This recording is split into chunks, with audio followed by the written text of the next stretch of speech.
All right, ladies and gentlemen, it's 1:30. Why don't we get started and call to order the meeting of the Fox Canyon Groundwater Management Agency Board of Directors.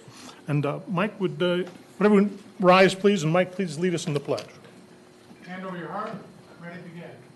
I pledge allegiance to the flag of the United States of America and to the republic for which it stands, one nation, under God, indivisible, with liberty and justice for all. A roll call, please. Chair West, Yes. Director Mobley, Here. Director Craven, Yes. Director Terry. Yes. Agenda review, any changes to the agenda? Changes, Chair. Thank you. This is an opportunity then for public comments on matters not on today's agenda. If there's anybody who wishes to address the board on some matter not on today's agenda, please step forward and feel free to do so.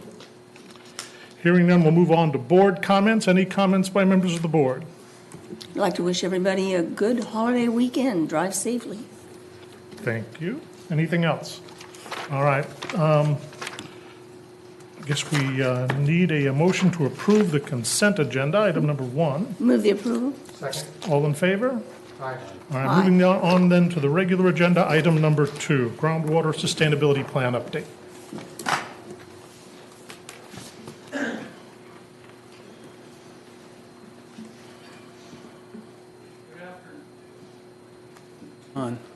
There we go. Good afternoon, Mr. Chair, members of the board, Kim Loeb, GMA staff. And this is kind of a two-part, or maybe more, but certainly a two-part item. The first part, do you have the clicker up there?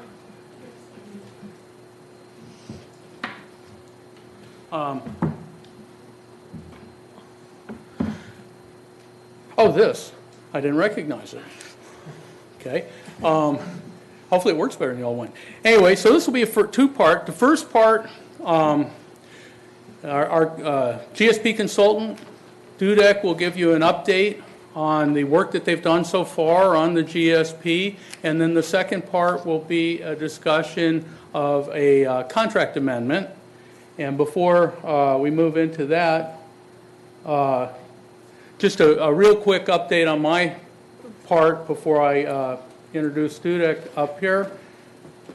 On June 1st, we had our last regular technical advisory group meeting, and the TAG reviewed revised baseline groundwater elevation maps that were prepared by Dudek for Oxnard and Pleasant Valley basins for each aquifer for spring and fall, and they received a lot of feedback on that. That's the first time we've had those individual maps, and so they're preparing, addressing TAG's comments, and they'll be looking at that at the next meeting. Continued discussion on the water budgets and the distributed parameter watershed modeling that Dudek's subconsultant Daniel B. Stevens and Associates did, and there was a follow-up TAG ad hoc water budget subcommittee on the 15th, where we had a conference call with Daniel B. Stevens and Associates and Dudek, and TAG asked for some additional information, which will hopefully start to lead to some clarification to resolve some questions and specifically some questions about things that are different in the United model and that model, and so we're working that through with the TAG. We talked last meeting about the upcoming meeting in Sacramento with the TAG ad hoc groundwater dependent ecosystem subcommittee meeting at the Nature Conservancy's office in Sacramento with senior Department of Water Resources staff and State Water Resource Control Board staff. You recall one of the big concerns of the TAG ad hoc committee is that many of the potential groundwater dependent ecosystems, these are generally within and around riparian ecosystems, may principally be supported or a large degree supported from wastewater treatment plant discharges, especially in the Las Posas Basin. And as those plants may look to reuse that water in other ways and curtail those discharges, we wanted to get feedback from, inform the state folks about that, and then get feedback from them on how we should address that in the GSPs to make sure that the groundwater isn't looked at to make up uses that it's not, or to support ecosystems that it may not be supporting now, and how to address that. We got really useful feedback from them on that. Upcoming TAG meetings, there is in fact a special TAG meeting tomorrow that is going to be addressing that particular issue, and then our regular TAG meeting is the following week. And so that's going to conclude my remarks. Before you step away, can I, just a quick question. You mentioned the differences between the United model and the Stevens analysis. As I understand it, at least, the differences relate primarily to the deep water percolation calculations? That's exactly right. They approached it in quite different ways.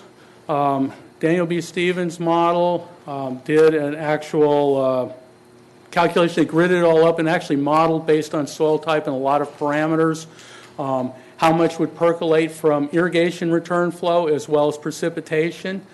United's model used a just sort of a what do you want to say? Just a percent would reach. The rule of thumb approach? Yeah, sort of a rule of thumb approach for that recharge that came from that, the deep infiltration. They also use somewhat different data sets in different time period, or different time chunks, years versus days versus months kind of thing, for the precipitation. So, and they were divided up a little bit. So I think the TAG's really been working through trying to understand what those differences are and where they make sense, or if they don't make sense someplace, but just try to understand where they are and run those to ground. When the Daniel B. Stevens was engaged and change order was approved by your board to bring them on to do this work, that was before we knew that the United model was going to be available, and so they got down there, and so there has been a lot of additional work now that that's become available, looking at the two, which was unanticipated.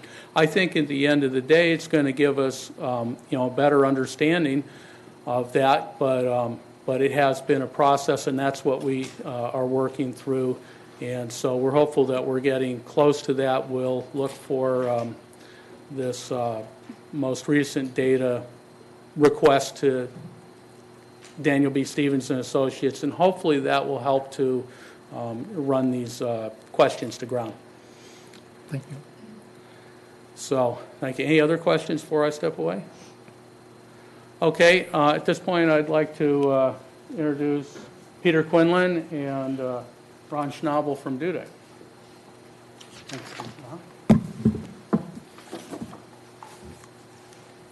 Good afternoon. I'm Peter Quinlan. I'm a hydrogeologist. I'm the vice president and the manager of the group that's doing this for you. This is Ron Schnabel. He's our project manager. I'd like to give you an overview of what we've done and talk about the things we've encountered. And there we go.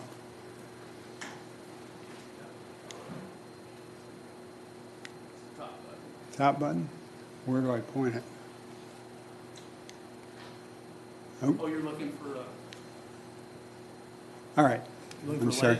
I'm good. It's a brand new clicker. Okay. Thank you. So just a brief, review and overview of the Sustainable Groundwater Management Act framework. It seeks, in the initial GSP, to use the best available science. It seeks to have aquifer-specific information. It wants a quantitative approach where that's possible, where the data support it. And it anticipates that there will be data gaps. Now, this agency is ahead of most agencies in the state in the information that it's collected through time. But and the way you've collected data and the way you've monitored in the past may not be completely consistent with what they want going forward. But the point of the initial stage is for the GSAs to identify those data gaps, to identify where there's uncertainty, and to sort of quantify that uncertainty to bracket possible sustainable yields for each basin, so that going forward, the GSP will identify ways to reduce the uncertainty by additional monitoring, and will hone in on the error bars, or the confidence interval will narrow through time. And the goal is to get to sustainability in 20 years. And so this is a hypothetical graph that I put together for you with a hypothetical production for a basin of 100 acre-feet a year.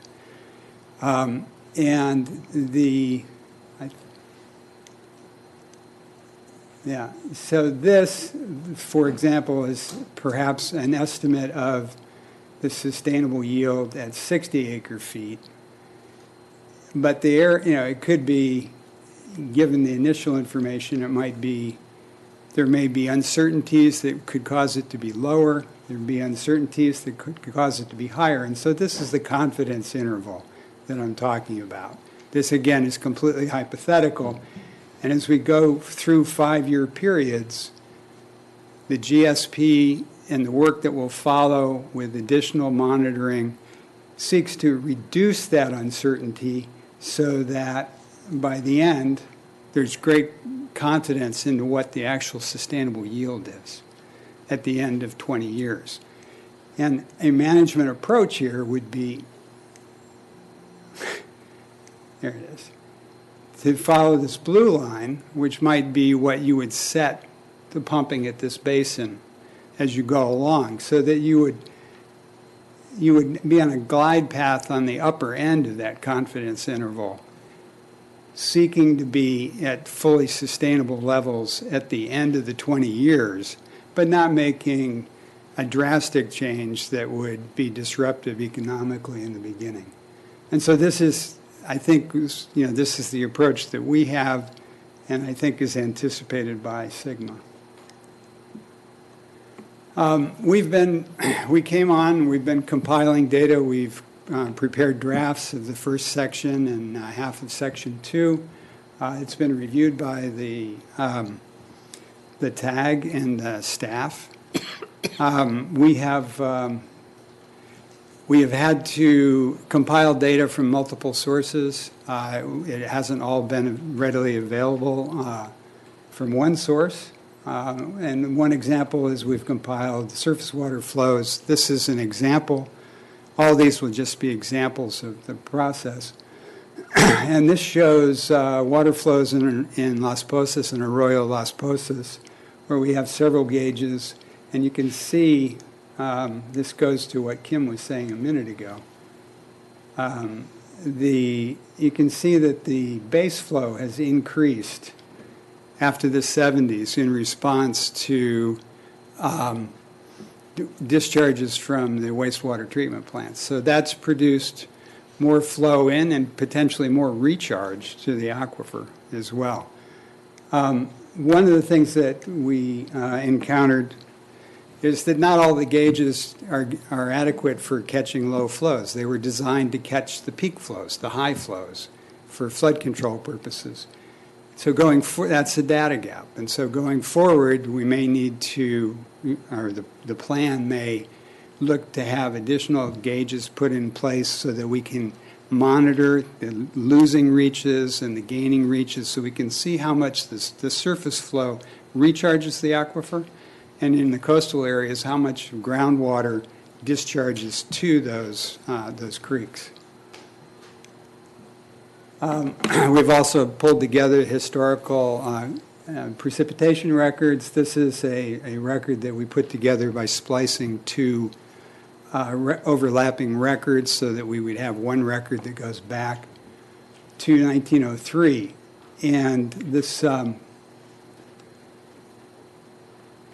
bottom line, I have a hard time finding the cursor, sorry. Well, the bottom line that's purple shows the actual rainfall each year. And the dashed line that goes through the middle is the average rainfall for this station.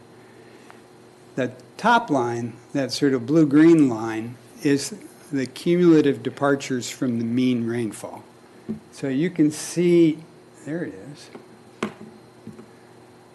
I'm sorry, I wish I had control over this cursor, but it's getting the better of me. But, that's not what I wanted to do. So on the right axis, near the word cumulative, you see 0. So that's the 0 departure from the mean. And you can see if we come across, it starts near the mean and ends near the mean. It rose, and then there's that decline, and each of those shaded areas are droughts that have occurred historically. And the average of these droughts is 8 years, but there is that one drought from 1918 to 1936 that was 18 years. So the other thing to notice here is that period in the 1990s into 2000 is the wettest sustained period in the 100-year record. And that's when most of our information's from. So we have to have some caution as we look into the future that we may not be at those same levels of precipitation. And then we comparing now those cumulative departures from the mean with measured water levels. The dark, maybe it's a black line, I'm sorry, that starts all the way to the left is that same cumulative departures from mean rainfall for this whole period. And then on top of that are water levels from wells that are screened only in the Oxnard aquifer, from the Oxnard Plains. So they're only from one aquifer, and that's the shallowest aquifer, other than the semi-perch zone. And you can see that they track really well. That if the rainfall is getting a recurring deficit, you'll see the water levels drop as well. And we don't have pumping data for the early part of this record, but it still informs us that these water levels track well against precipitation. I would call your attention to 2 periods. I really hope this will work for me. Between 1987, which is about where the green dots start, in 1992... Excuse me. Yes. I may be able to help you with that pointer thing. If I could just ask you, see the right to your left of that, would you see if that works for him? Because that may be, because you're trying to say next to the blue dot, it's getting harder and harder to follow that. Okay. I don't know what happened to So your now what did PowerPoint. I do to the... Anybody know what?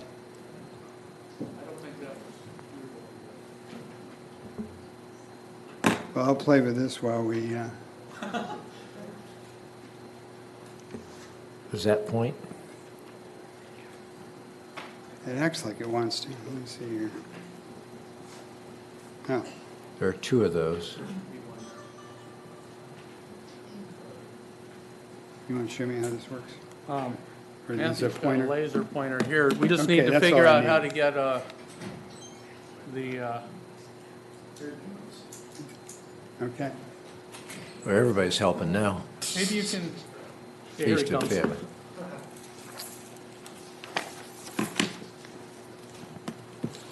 So I want to use... So if you just want the laser pointer, it'd just be the top button on this one. Okay. Okay. This one seems to be working better for me than that. For a which is- laser pointer? Yeah. Yeah, for the laser pointer. Okay. But Hey, I'm Wayne, not- can you put the presentation back up, please?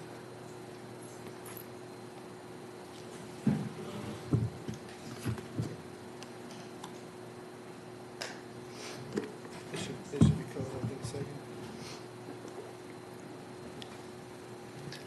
All right, great. So just forward and back. Yeah. That is the cursor, but we have a dual display, so it's a little hard to use. So this is forward? Yeah, that'd be forward, and then that's back. Okay, Okay. thank you. All right, so thank you for the assistance. So this is that same cumulative departures from the mean. And this is 1986. And you see that it declines and the water levels decline a great deal at the same time. In fact, they fall 40 feet over the course of that drought. But then we get 93 and 98, and water levels recover even higher than they were before. And then we see the recent years, the water levels have dropped again. So even though there was a 40-foot drop during that drought period between rainfall infiltration and spreading, the aquifer completely recovered. And here's looking deeper now, excuse me, at the Fox Canyon aquifer for the later period that doesn't go back as far. But here's that 1987 to 92 drought. Now water levels are dropping maybe 80 feet. But again, they came back. And so this suggests an approach to managing which is not, one amount of pumping each year, keeping the water level always the same and fluctuating pumping, but managing the basin from wet to wet cycle so that you're sustainable, it recovers with the next wet period, and it's going to decline some in between.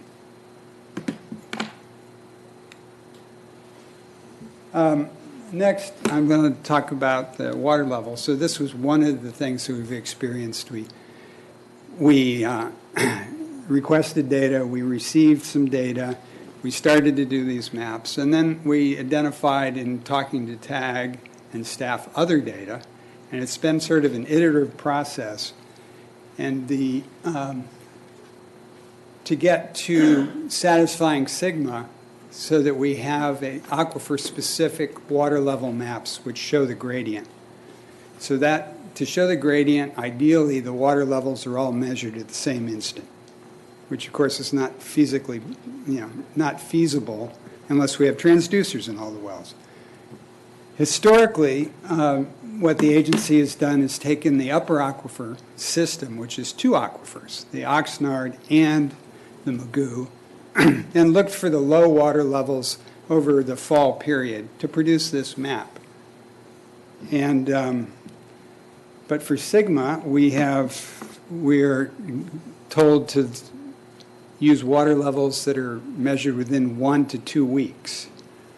So our first look at that was it's not possible, and then through the work that United and the staff have done, and we got progressively more information about which wells were screened in only one aquifer. Because that previous map has water levels from wells that are screened in the Oxnard, or the Magoo, or both. So it's a composite of two aquifers. And this is just taking a 2-week period and only in the Oxnard. And you see it's quite a bit different picture. There's a lot less data, and there are wells that are available but were not measured in that 2-week window. And we have a minus 20, whereas we had a minus 100 down in this corner on the previous map, probably influenced by the Magoo. So in working with TAG, they identified that if we, they requested that we expand the period beyond the 2 weeks to see what we could come up with. And so we searched around and set the 2-week period around October 15th. The sigma asked for mid-March and mid-October, and expanded it to 4 weeks. And what you see here is that we got a lot more data. The picture isn't that much different. It's still only minus 20 with a few minus 30s here. So when we see in that other map the water levels that are at minus 90 and 100, that's really representative of the Magoo more than the Oxnard aquifer. But by expanding it to 4 weeks, we get better coverage and we have better confidence. And again, we're going to keep stressing that, the more data we have, the more certain we are. And if we don't have it, we have a data gap and we have uncertainty. So we want to have a wide range of estimates for what the sustainable yield will be. And this is the lower aquifer system, again, for the fall of 2015. Gives a good impression of overall how the condition of the aquifer in the fall. Again, it's over a longer period than 2 or 4 weeks, and it's the lowest water level at each of those wells. Going to the 2-week period in the Fox Canyon only, and again, sorry, the previous one was the Wainimi mixed with the Fox, mixed with the Grimes. And many of those wells are screened in multiple aquifers. But following, the regulations, if looking at aquifer-specific wells, we have a smaller data set. And in fact, here where the big trough is, we only have 2 wells that are screened only in the Fox. So this is a data gap for the future. Another difference here, this is minus 157. The lowest on the other map was 162, so that's not that different. But there are still quite a few wells where we don't have data. Again, expanding to 4 weeks, then the trough, this area of minus 120 expands. We have much more data and more confidence. So moving forward, the GSP will recommend that the monitoring be concentrated around October 15th so that we can capture all the wells in a 2-week period and be able to show the gradients as required. We've also developed the geologic framework, the hydrogeologic framework, and this conceptual model. We've done this for each basin. I'm just showing the Oxnard today. And what this shows is the inflows and outflows to the aquifer. So we have inflow and outflow from the ocean. We have rainfall and applied water that infiltrates. We have spreading, which is a major component. We have ASR, aquifer storage and recovery, injection in wells. And the discharge is to pumping. It's discharge to evapotranspiration. It's discharge to the other basins, discharge to the ocean. So some of the uncertainty here in the inflows, we have the infiltration of rainfall. And we have 2 approaches for modeling that, the Stevens watershed model and the United model, which we're very grateful is available for us to use and inform us. We have irrigation return flows. We have 2 different ways of looking at those. We're getting 2 different numbers. I think that's fine. We want to make sure that there are no flaws in them, but if it gives us a range, there is uncertainty. And this helps us quantify that uncertainty by taking 2 different approaches to answer the same question. The spreading is metered, so we have a good feel for that. The stream losses, like I said, are a data gap that's hard to quantify with the existing gauge system. The flow in and out from, into West Las Posas or out of West Las Posas, from Pleasant Valley into Oxnard or in Oxnard into Pleasant Valley, the network of wells and the frequency of measuring, it makes it difficult for us to calculate that by hand. We don't have enough data. And so, and we have very few hydraulic properties determined from long-term aquifer tests to use in doing that. So this is where the model, we're relying heavily, on the model to calculate that. And that's an appropriate thing to do. For the outflows, we have the pumping. So there is uncertainty on the flows in and out from the adjacent basins.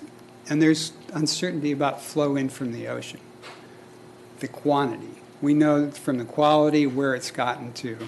But when you see those water levels drop, they don't drop as far as they might because there's a vast supply of water out there, which comes into the aquifer when it drops. You guys are in an almost unique situation for a non-adjudicated basin, other than Orange County, because you have pumping. There are so many basins in the state that are trying to do this that don't have any pumping records, that this is one of the things that's normally a huge unknown, but here it's not, and that's great. Evapotranspiration, again, we've done this watershed model to estimate that.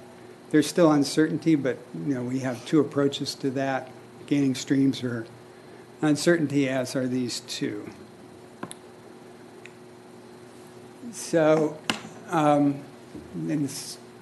we're supposed to look into seawater intrusion as part of this. A lot of good work has already been done. Again, like I say, I think it's uncertain as to quantity, and the work has shown that it's highly complex, that it is not a uniform wedge, like I was taught in the textbook, a Hyben-Gersberg relationship, but that it has intruded in fingers, at different depths, different amounts, and in different locations, different amounts. So this is very complex, and that complicates the question of looking at the change in storage in the basin. Could you help me at least here with that? Yep. So I see, I see your code at the bottom. Is there a code for saltwater intrusion? Yeah, it's the this hatched area. There we go. Good. So Okay, I this was is missing the that. All right, saline great. water intrusion from the work that the Thank you. USGS and the All right, and I just missed United that have at the done. bottom. I know where to look. I'm sorry, I should have pointed it out to you. Okay, and so the other section that we're doing, before we turn this initial draft, after TAG reviews it, over to DWR to be one of the first reviewed in the state, is the change in storage, and this is a requirement that we look at the change in storage. So this is annual change in storage. I find these graphs a little confusing, so humor me as I walk through it with you. So this scale over here is change in storage, and this 20,000 acre feet and negative and positive, so 0. So if the number is above, that means there was a positive change in storage that year. And so from here to here, in this year, there was a negative 50,000 acre foot change in storage. And so you can see that it fluctuates a great deal. This, on the pumping, this is scale starts elsewhere, but these are also 20,000 acre foot increments. And the pumping doesn't fluctuate nearly as much as the change in storage, which says that the pumping isn't what is controlling the change in storage. It's the recharge. It's the other side of it. And down at the bottom, we are supposed to characterize each year as a water year type. DWR promises that they will provide basin-specific water year types, but they haven't done it yet. And we looked at using the Sacramento River water year type, which is what they use for managing the State Water Project. And that's primarily looking at how much surface water is in storage, as well as the snowpack. So we created this as a placeholder. And, when they come out with what the DWR provides us with the specifics, then we will change it. But for now, we've included if it's less than 50%, if it's less than 50% of mean rainfall, that's a critical year. And if it's more than 50% mean rainfall, that's way higher. And that happens to correspond nicely with one standard deviation about the mean. And you can see in these last few years, we've had a series of dry and critical years, and we've had, a steep drop in storage, even steeper than we saw in this 87 to 92 period. But like I said, it isn't pumping alone that's causing this fluctuation, because those are the same magnitude. But if we now add spreading, So the green bars are spreading, and they're in the same units as the pumping was. And you can see that the spreading, the fluctuation in the amount of water spread, correlates pretty nicely with the change in storage in the basin. So this is, at least in Oxnard, this won't be true in Las Posas, but in Oxnard, this is a really critical component. And I would also draw your attention to these last 3 years, which are not that different than 89, 90, 91, but there's a lot less spreading. And that, the spreading is being constrained not just by lack of rainfall, but by the Department of Fish and Wildlife. And that is an uncertainty as we go forward, to include in our confidence interval. Is United going to be able to spread the way they were in the past? And then, we're moving in. We've prepared drafts of management goals based largely from a resolution that the board adopted a couple of years ago. TAG has had a lot of comments about that, so we'll be coming back to that. But I wanted to go back one more, slide. This year, 2010, is worth noting, because that's a year where we have 104% of average recharge. Of rainfall. So that's pretty much your average year. And you'll notice it's really close to a zero change in storage. So, we had pumping at like 70,000 acre feet and spreading at 50,000 acre feet. And that's sort of hit the sweet spot on that particular year. And that's one approach that DWR is looking for, look at your average rainfall year, and if you're in overdraft, you'll see how much you're in overdraft. It doesn't take into account that approach, the full drought cycle, which is what I think is more appropriate in a place like Southern California and Central California, where the rainfall varies a great deal. And so, again, here's our 97 to 95. We have this 6-7 year drought with complete recovery. And that, I think, is, it could be a useful management approach for this basin. That we would take the long view, not micromanage 1 year, but get us through the droughts. Have enough water in reserve for an 8-year drought. Think about having enough water in reserve for an 18-year drought. Excuse me, what cumulative departure? Right. Help Okay. me with that one, please.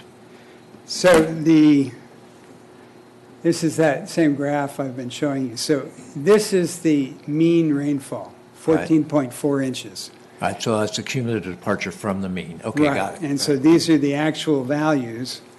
And if you add up, if this value is below the mean and this value is below the mean, you see the cumulative departure goes down. Got it. And it's just a nice shorthand Sure. for showing droughts. Got it. It's easier to pick out than looking at these individual values of one, or at least it is for me. Right. And our next steps then are going to be to go on with discussing the sustainability goals with staff and with the TAG, identifying the undesirable results, and associating those with water levels or water quality thresholds, which will avoid those undesirable results. And then with that, and the sustainable yield. So quantifying all this uncertainty so that we give you not a number but a range. And then we move on to evaluating the projects that have already been identified, which will seek to prevent undesirable results and hopefully increase the reliability of the supply and increase the sustainable yield. The goal being to have to operate the basin in a way that it goes from wet period to wet period and you're full again. Whatever happens in between, but you still moderate the pumping so that you get back there. And that's pretty much where we are. I want to say that it has been way more iterative than we anticipated. We have gotten good input from staff and from TAG. I think this back and forth is certainly makes the product, the ultimate GSP is going to be more defensible and better thought through for all the review, but it is taking time and it's slower than we anticipated. But that's where we are. Questions, comments? Now, that's the first half of the presentation, as I understand correctly. Shall we move on to the second half before we open it up? I have a question. Oh, by all means. If nobody else has questions. Yeah, I have a few questions.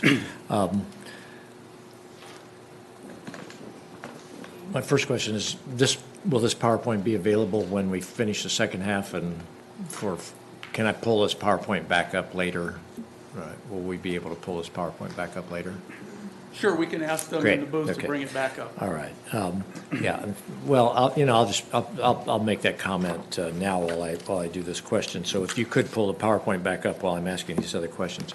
I appreciate your point about getting ourselves manage from wet period to wet period and get ourselves back sort of to where we were in terms of water levels, and storage in the aquifer. The question I have is, are we able to tell, are we getting ourselves back to that water level, but we've compromised that water because of saltwater intrusion? In other words, have we, as you said, the ocean can fill in, and so those water levels would normally drop more if it wasn't for the fact that the ocean could do that. So, and if we can, is there any way that we measure that? As we get back, are we able to measure and say, okay, now this water has this level of salinity in it versus 10 years ago at the start of this drought, or when we've gotten back, we had X percentage salinity in it? Yes, and the agency and United are already doing a lot of monitoring for the salinity and chloride. And we can see that it has, in some places, I don't have any of those graphs with me, but you can see chloride goes up and down. In other places, it's just steadily going up.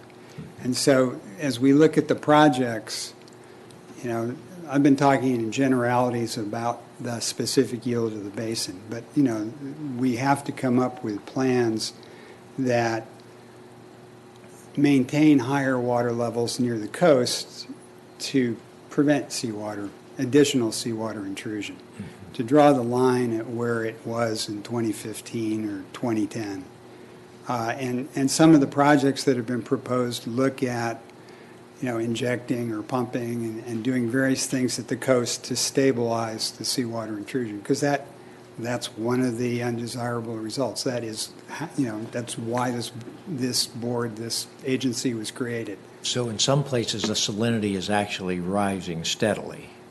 In some wells. Some of the wells right by the coast. So in some of those wells, so from that standpoint, we're not getting back to where we were when we finished the cycle from wet to wet. We're now, we're back water level wise, but we're in a deteriorated state. Right along the coast. There are some wells like that. All right. And my other question is, you made a comment. You said, well, the only way we could do that, we can't do that because we don't have transducers in all of the aquifers. How difficult is it to put transducers in all of the aquifers? Well, and in fact, that was a suggestion that was made by one of the TAG members at the last meeting. Transducers, remember that to a large extent you are relying on production wells to monitor the aquifer. And so, not every agricultural well has a dedicated sounding port, a special tube down, avoiding the vertical shaft of the pump so that you can put an instrument in the well. But to the extent that we do have those, the transducer would be very valuable because it would record at whatever frequency. I think United records 6 or 8 times a day. So you don't want to record or use a water level that is from a well that is pumping at the time you measured it. And they don't, and the county staff don't do that because it's not representative of the water level in the aquifer because of the inefficiency of the well, well losses. But if you have multiple, you can see when it is recovered at the end of the day. Relatively doable. Relatively. So if you had sounding tubes in those wells, or if you constructed, my wish, we'd have a network of dedicated observation wells, which would just be 2 or 4 inch wells at strategic locations around. You put the transducers in, then you're going to have water level measurements that are all in the same day. And is ballpark, is that $100,000, $1 million, $10 million, or $100 million project? I think a recording transducer is about $800. A little. That's with the cable. So, ballpark. Let's say, with staff time and everything to put it in, you're looking at maybe $2,000 a well, and then the staff still has to go around and download the data, but it's not millions of dollars. Thank you. If we could, I'll tell you, the slide that I'd like to be at is about your second or third slide where you showed the range and how the goal is to, keep narrowing it down. Right there. Yeah, the next slide, please. Oh, I thought I was there, sorry. Yeah, it jumped on you. Heavy finger. So as we see this, so I appreciate doing this, and then we'll have to bring this up later, and that is that, we can have, because the range, like you have there in 2020, given the data that we have, the potential answer in terms of where we are has a lot of variation in it. As you say, there's a lot of range. We could spend a lot of time arguing about that and never getting our first cut at this done. And I guess this has been very helpful for me to see this. Our goal is to eventually get, much greater degree of confidence in our sustainable yield number.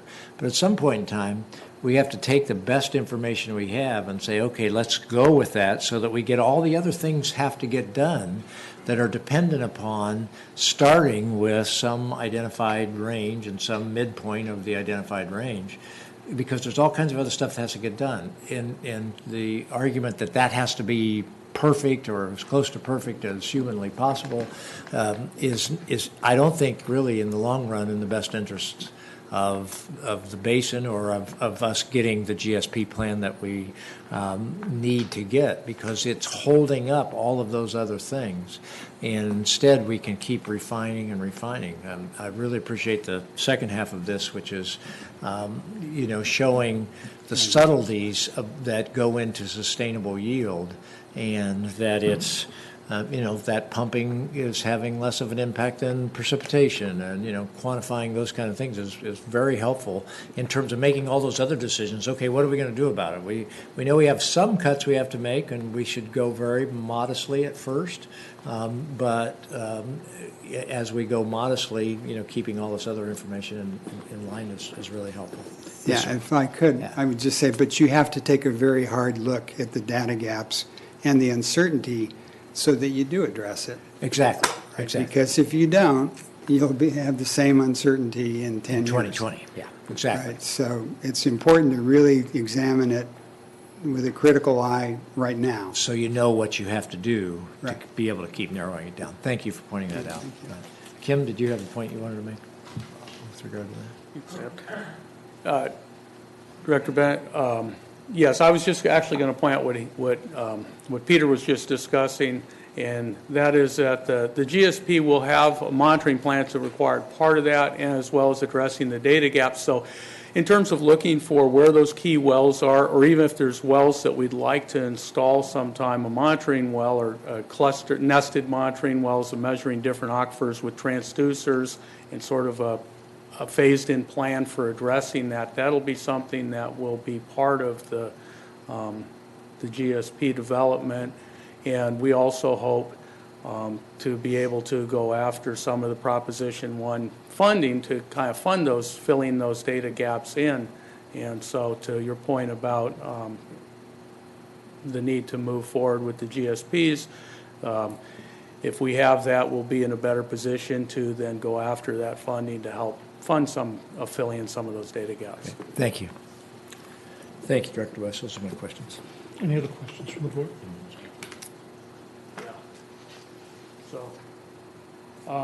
So the second part then addresses the contract amendment, and Ron Schnabel, the project manager, is going to talk to you about that. And it's important to note that what this is looking, it's really addressing two things. One, it's addressing the schedule as it gets pushed out and a lot more meetings that have to be accomplished.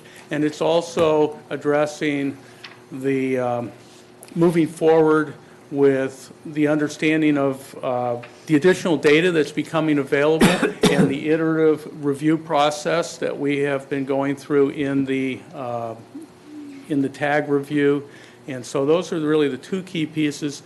And then another piece is public meetings, that there were two public workshops that were included in the original scope. So we've had stakeholders and TAG and others say that really we need to have additional. We've had one of them. There's going to be another one when the water budget and sustainable yield issues is come to the point where it's ready to be discussed in public. And so this includes a couple more of those 2 nights. But I think Ron will go into more detail about the... Yep, so I'll introduce Ron. Oh, thank you. We proposed a contract amendment request, basically 4 meetings with TAG and to come before the board here. And as Kim was saying, adding 2 public meetings. The TAG, and we feel that additional public outreach meetings are needed. So we proposed doing 2 more in addition to the 2 we had in the original budget. TAG has been very helpful. They like an interactive process, and it's really shown that it's helped the GSPs. But that interactive process takes additional time. And so what we're proposing is just extending the budget for more TAG meetings, more board meetings, and more work with the TAG for an additional 6-month period. And I think that's about all we're asking for. We spent a considerable amount of time redoing a few things, but we're not asking for any additional money for anything other than just an increased scheduled time.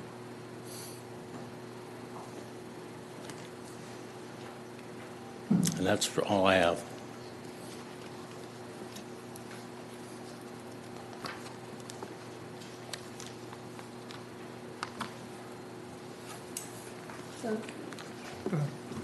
So just to make it clear, the increased schedule time will go through when? Everything's got to have a drop dead date. So. December? December. The end of December? The end of December. Thank you.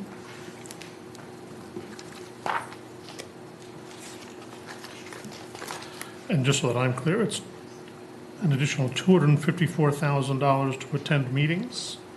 That includes $90,000 for more interactive TAG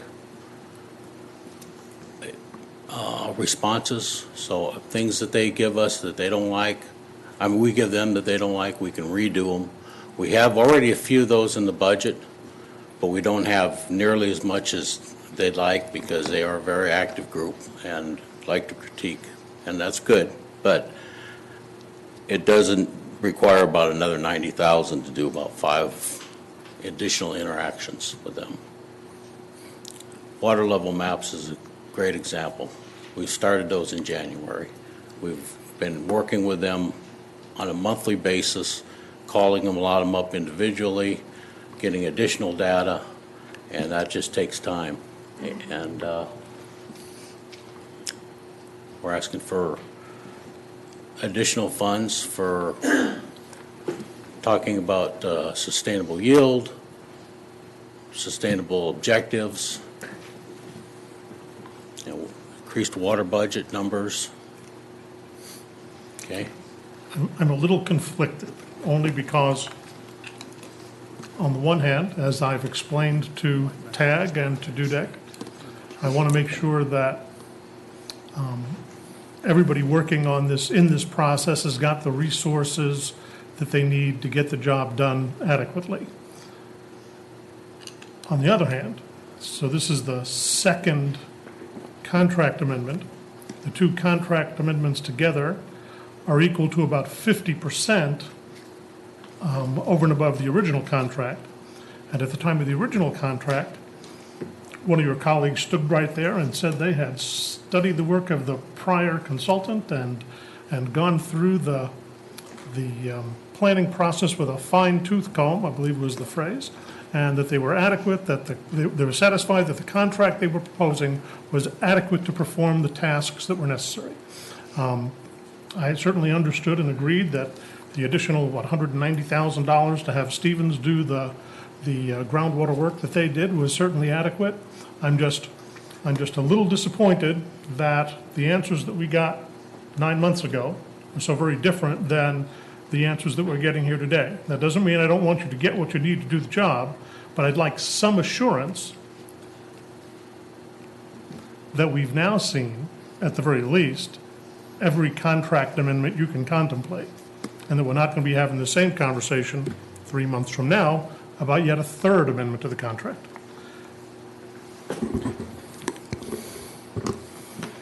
Director West, could I comment before? Sure. You have the response. I appreciate your comments. You don't want to keep having this, this situation, and I was there when you asked that question 9 months ago.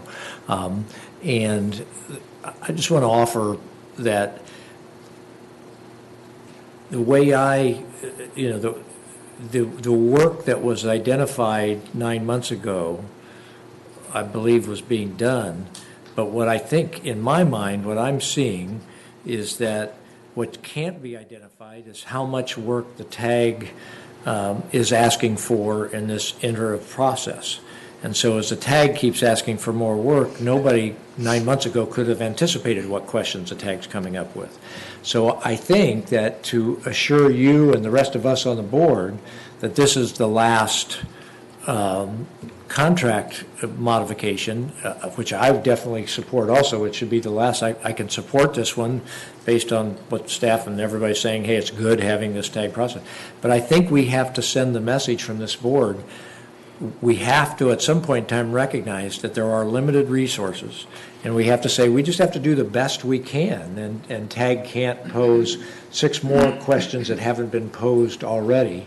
If they haven't posed them up to this point in time, if they haven't been built in, then we ought to say that we'll bring that all up next time we look at this. But at some point in time, we have to narrow the scope down and actually make some decisions. So I would, in response to what you're saying, looking for an assurance, I think that assurance can only come if we send the message that we are now saying, hey, we can't keep expanding the scope of work. Now, we certainly wouldn't want a consultant coming to us saying, oh, I think I'd like to do this, I'd like to do that. Same thing, we also don't want the TAG being, doing that also. And I don't know how much, I'm not there, I don't know how much that's happening, but that's what's important to send. I want to. Well, let me rephrase the question this way then. I am absolutely uninterested in putting handcuffs on TAG, because I agree with you. They do valuable work, and they do it at no cost to this agency. I can't imagine what the consultant contract fees would be like if we didn't have TAG assisting in the process. So let me phrase the question this way. As you stand here today, do you have any contemplation, based on what you know now, that we'll see another, yet another request for a contract supplement in the future? That's an easier one to answer. No, I do not. Thank you. I was just going to remind you, I was here when you asked the question last year, and in fact, there were questions when we let the first contract to the first consultant. And my concern at that time was that DWR had not issued everything we needed to know, and some of that came out more recently since we had these contracts required other things to be done. So what I had been planning to say until you rephrased it was, if DWR comes out with something else that has to be in here, there very well could be more changes. And they will. Because we don't know what DWR is going to do, and we can't control it. Any other comments or questions from the board? I'll make one. You said you're not interested in putting any handcuffs on TAG, and that TAG, if it wasn't for TAG, the consultant's cost would be much, much higher. I'm not certain that's the case. I think it may be they'd be lower because they had only the amount of work that was identified at that point in time. I'm glad we have TAG, but there has to be at least some point in time where you just say, hey, what's reasonable. We're not trying to get down to the 20-year mark in terms of perfection. We have to say it's time because everything else is held up as you move forward. So I do think there has to say there be no limits. I don't want to I think this has been healthy. It's been beneficial. We want to have that, but there does have to be a recognition that at some point in time, every question can't be fair game for the consultant to have to go and do some more research. So I appreciate that the consultants at least contend that they've done a significant amount of things. Yeah, I'd just like to point out that, the TAG is working hard, and a lot of them have multiple jobs, and they respond when they can. Unfortunately, they're not always available to respond when we who are working on it all the time are. So part of the delay is just in nature of getting a group to agree that the answer is in hand or reasonably close. So I'm not trying to say that there are going to be delays I'm not seeing, but I cannot speak for the TAG and how speedy they can be. So I'd be ready to, if there's no comments, are there any public comments? Any questions or comments from the public on this item? Hearing none, then is there a motion? I'd move all the recommended actions. I'll second. Does that include approving the general manager's? Yes, because Everything- authorizing the executive officer to execute a contract amendment with DUDEC on And there terms was approved another by one. agency council for an amount not to exceed $254,980, to transfer the necessary funds and to confirm the executive officer's expenditures of $18,000 from the board-approved contingency fund for the development of the groundwater level maps. I'll second that motion. Need a roll call, please? Chair West, Yes. Director Bennett, Yep. Director Mobley, Yes. Director Craven, Yes. Director Terry. Yes. Thank you. Moving on then to item number 3.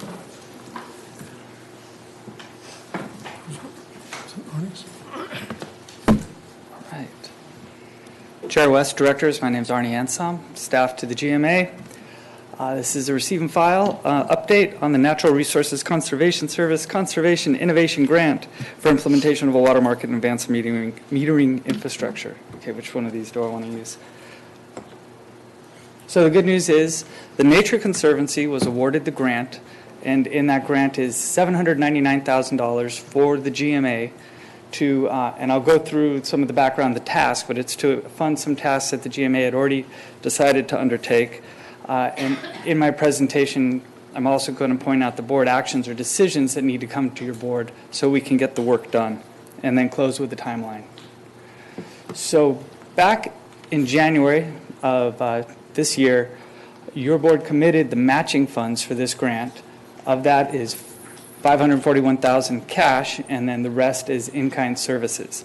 The projects that we applied for in the grant is an AMI, automatic metering infrastructure installation on all active wells in the GMA, the implementation of a water market, and identification of the technical specs required for a data management system that will allow us to incorporate the AMI data and run a water market, and then some funding for project management and reporting.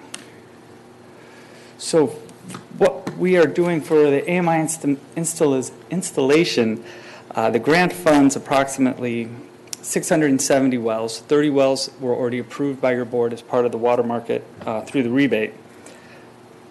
Currently, in the grant, the installation is over the next year, August to September.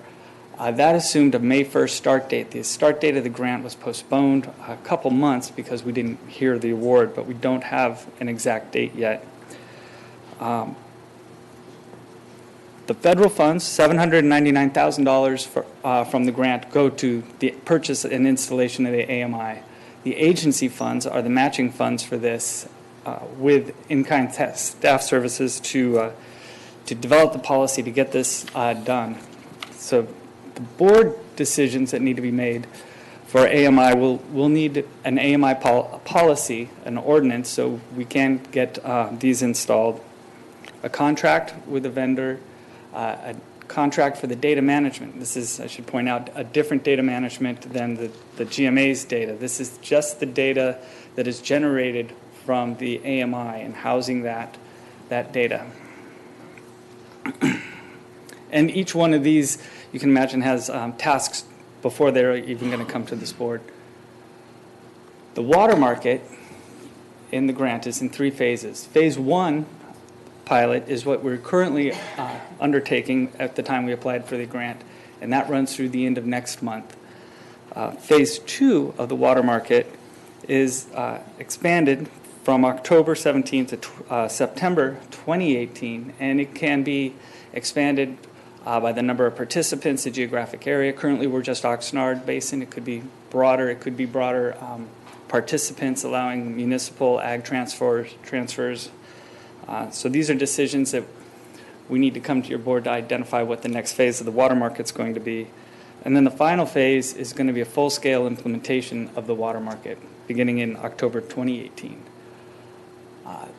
The commitment from the GMA here is the in-kind matching staff time of $67,000. The board actions or board decisions you'll need to make are a new ordinance for Phase 2. We need to renew the exchange agreement with Cal Lutheran, who is a local partner in the grant as the exchange administrator, and then eventually a full-scale implementation or an ordinance that allows a full-scale water market. For the data management, what we put in the grant is simply the technical requirements needed to incorporate the AMI data to implement the water market and to track water market allocations and trades. This is, again, just in-kind staff time to develop this. And we did not put in a request to fund the entire new data management system in the grant because the grant rules required that to be done through an open source software, and we didn't want to tie our hands to what might not be the best data management system for the GMA. And for this one, I don't foresee any board action until we start down to purchasing a new data management system. And then the last piece is the project management and reporting. The final reports for the grant are going to be written by the Nature Conservancy, but we're required to do the contract administration and report to them as well. And a small amount of in-kind staff time as matching to the grant here, $35,690.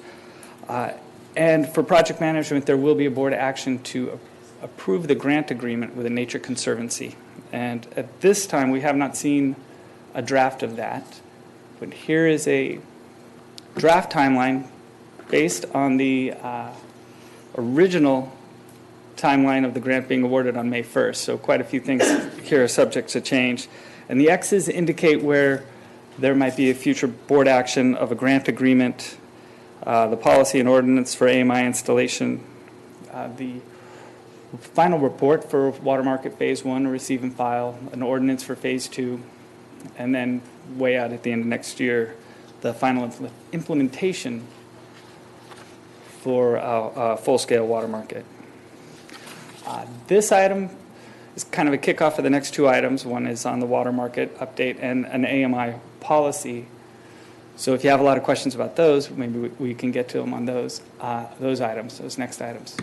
So the recommendation here is to receive and file this update on the grant. Questions, comments from the board?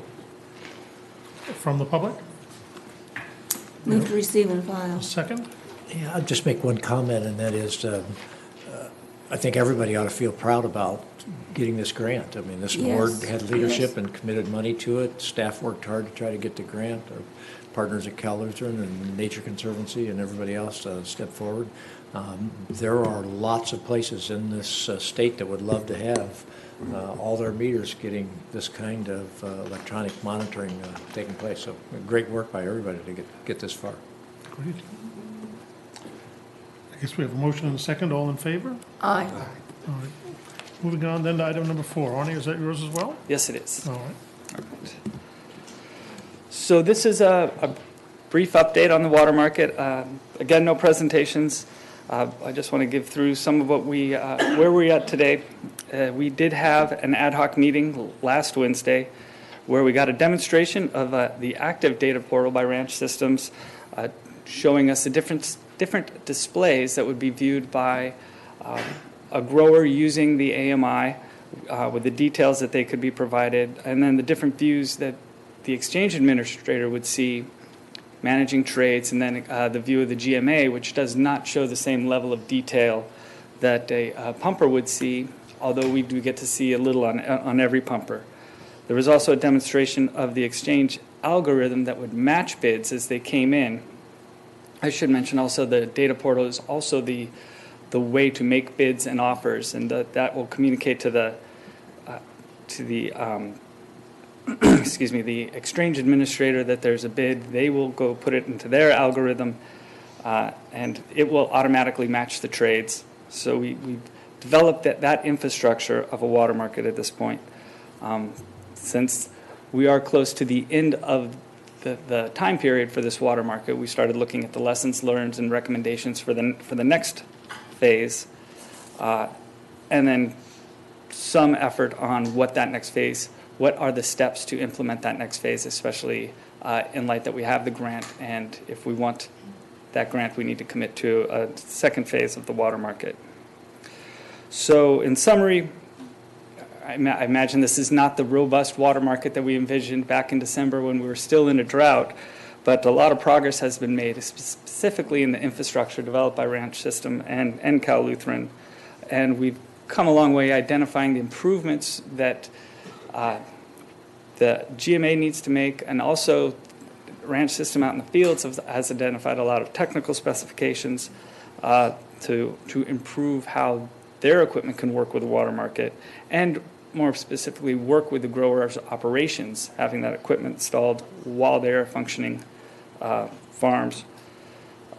And as I just mentioned, phase 2 is to be funded by the grant, and that's scheduled to begin right now, October 17, although we need to negotiate that with the grant managers. Arnie, where are we as far as the number of meters installed and I think we're pending? I've got Daniel Howe with Ranch Systems here. I think we're at 5 meters installed, but he has 3 more on order or ordered. Yes. And that's far short of the 30 we contemplated. Why is that? That's something we're going to need to write up in our final report. I've got some suspicions. Certainly, the rain year this year was rained a little bit more. It could have to do with the IAI providing so much flexibility for growers that limiting themselves to the 13-14 water year might not have been attractive. I don't know. That's something we really need to research. Although an allocation system water market works on a cap and trade, so it needs a cap, a hard cap, for the flexibility of the water market to be attractive to the grower. And I see that could have been a possibility there. Director West, at the water market subcommittee hearing that we had, the other thing that was offered was growers are just hesitant until we make it clear that what they put in will fit the standards that we're going to adopt. They don't want to put in the expense of the water meter and then find out that the standards that we have for water meters is different than what they put in. And so we got a chicken and egg issue here a little bit, and that's why we need to get that part of it done, and it's one of the work components that we have, and that's why we're going to have our next subcommittee meeting in July that hopefully you and I will be able to be there and be able to move that along. And that was actually one of the next questions I had, which is if the grant funding requires us to move forward with AMI installation before we get a data management system in place, what's the risk that the AMI system won't be compatible with the management system? Well, we need to write the specifications for that data management system, so that will rope in the AMI system that we select. Any other questions, comments? Questions from the general public? This is a receive and file as well. We need a motion. So moved. And a second? All in favor? All right, moving on then to item number 5.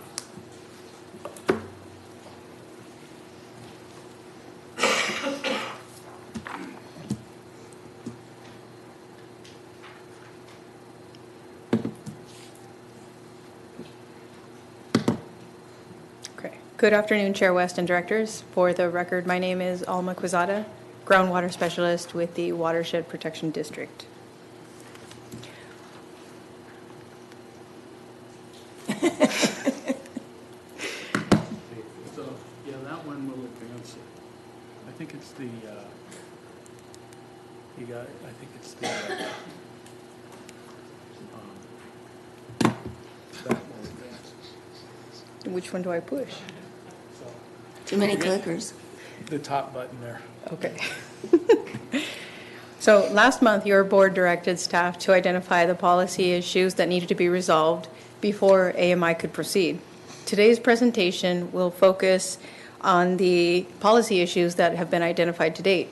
These issues relate to extraction facilities, implementation, vendor selection, equipment ownership and maintenance, data management, data reporting and privacy, and compliance verification. So, meter accuracy. The agency's current meter accuracy requirement is plus or minus 5% and was first instituted in 1987. Meter technology has changed in the last 30 years, so the plus or minus 5% accuracy may no longer be appropriate. We need to evaluate meter accuracy requirements because of the volume of groundwater that is pumped annually within the agency. There are approximately 1,154 registered wells in the agency. Of those, 787 are active wells. They're predominantly used for agriculture, followed by municipal and industrial, and to a lesser extent, domestic. However, not all of those wells are required to have a meter. Domestic and inactive wells are not required to have a flow meter, and you need a flow meter to have AMI. This means that 38% of the wells within the agency are not required to have a flow meter. Some of those wells have the capacity to extract large volumes of water, but are not eligible to receive AMI hardware under the NRCS grant because the grant is limited to active agricultural wells. If we're going to require domestic and inactive wells to have AMI and eventually, or to have a flow meter and eventually AMI, then we need to determine the source of funding needed for the equipment to be installed on those wells.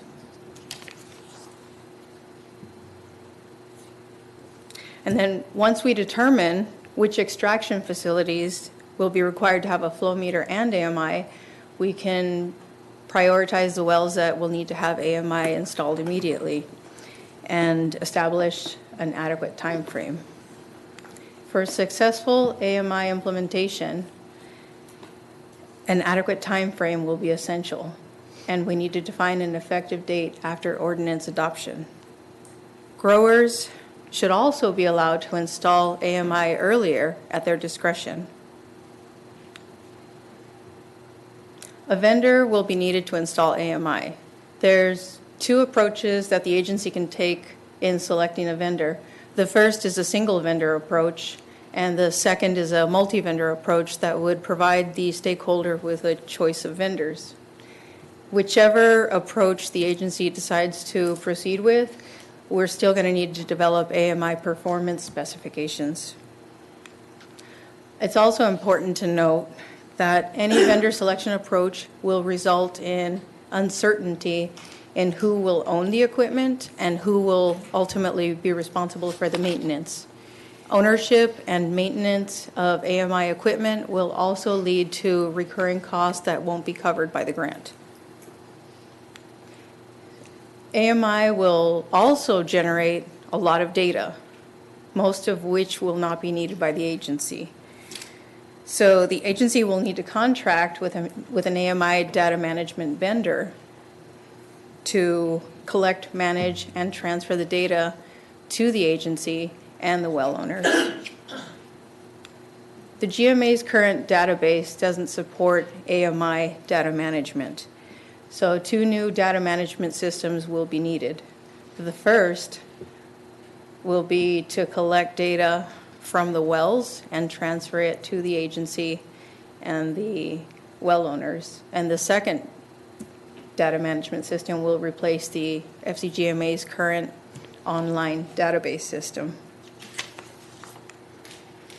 Any changes to the database will likely lead to changes in reporting requirements. For example, the civil penalty for non-reporting may be eliminated. The semi-annual extraction statements may no longer need to be submitted. And changes to reporting under the IAI system may likely occur. And an alternate reporting system and an opt-out clause is under evaluation. The data collecting management system will need to be managed by a vendor, not the agency, and provide total monthly extractions to the agency, but also allow the well owner to have unlimited access to their own data. Stakeholders have also requested that their extraction data be confidential, and we're looking at how to manage that data so that it can be confidential. Staff is also evaluating future data management needs as we move forward with GSP development and grant implementation. And to effectively implement AMI, the agency will need to identify disincentives for noncompliance and the appropriate action levels required by the agency. AMI equipment will also need to be periodically inspected. But private property access is dependent on owner authorization. Stakeholders have requested a clear definition of what constitutes reasonable notice prior to inspections. Stakeholders have also requested that all inspections be conducted by a third-party vendor, not agency staff. So, in summary, a comprehensive AMI policy is needed to address the issues that have been discussed and identified today. Staff recommends your board refer staff to the operations committee, so that's for guidance, so that staff can draft an AMI policy for your board's review. Thank you. Thank you, Mel. Questions, comments? Concerns? I'll move we send this to the operations committee, which is in. Is there a second? Second. before we vote on that, any questions or comments from the public with respect to the AMI policy discussions? And we have a motion and a second. All in favor? Aye. Thank you. Thank you. We can move on then to item number 6. Kim, is that yours? Yes. All right.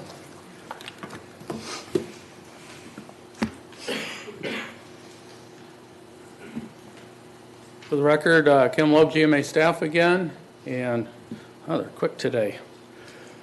So this is an update on pumping allocation system development.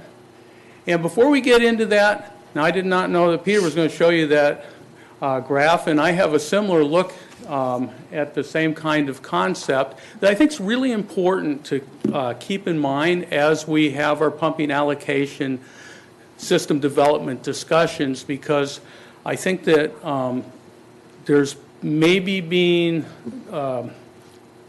too much emphasis trying to be put on a sustainable yield number that can be written in stone, and that's the yield of the basin, because we're not going to have that. That's just not how that works.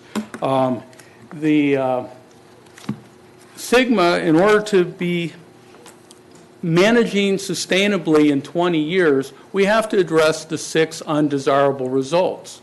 And so as long as we're not causing significant, unreasonable, undesirable results, any of those 6, which clearly we're having some of those now, but we have to address at the end of the 20 years, we're in sustainable management under Sigma, regardless of what the calculator estimated sustainable yield number is.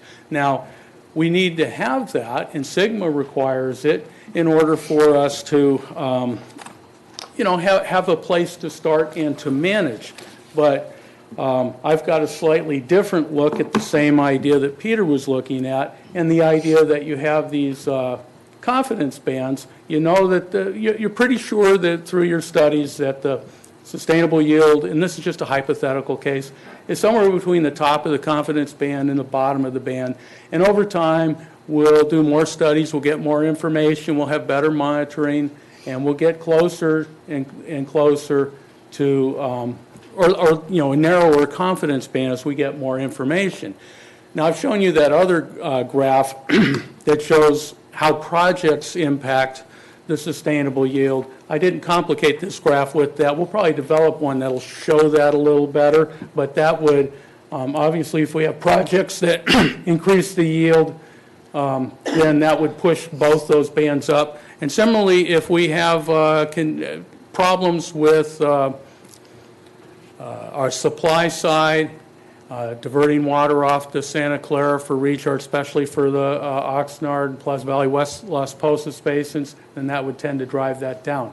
But what we would recommend as staff in developing these allocation systems is that we start out here at the top of the confidence band, not down here, but or not just some number that's estimated, but we look at what the uncertainty is. We quantify it in a reasonable way, which is what Dudek's doing with the work with TAG, and then we look at the top end of that, and then we come on down, we do our 5-year reviews, and we see where we're at, we see how we're managing. There'll be milestones and things that we have to meet for measuring our progress at dealing with these 6 undesirable results, and we'll have better data and we'll see where we're at. But that's really the way we would propose moving forward with allocation systems. And so that means that there, if pumping is up here, say, and we're trying to get down here, this is going to be our target, not the bottom, and we'll tighten it up, at least at first, and then we'll see, measure that on our 5-year reviews that are required under Sigma. So any questions on that before I move forward? I have one, and that is that certainly Peter's thing identified the middle of the band and then used that as the target so that you had a better chance of assuming that the middle of the band has a higher probability of your sustainable yield being in there. So I'm not sure I could certainly see identifying the top of the band at the beginning in the first few years while you're trying to get adjusted, but I'm not sure I would want to identify that as the target and throw people off.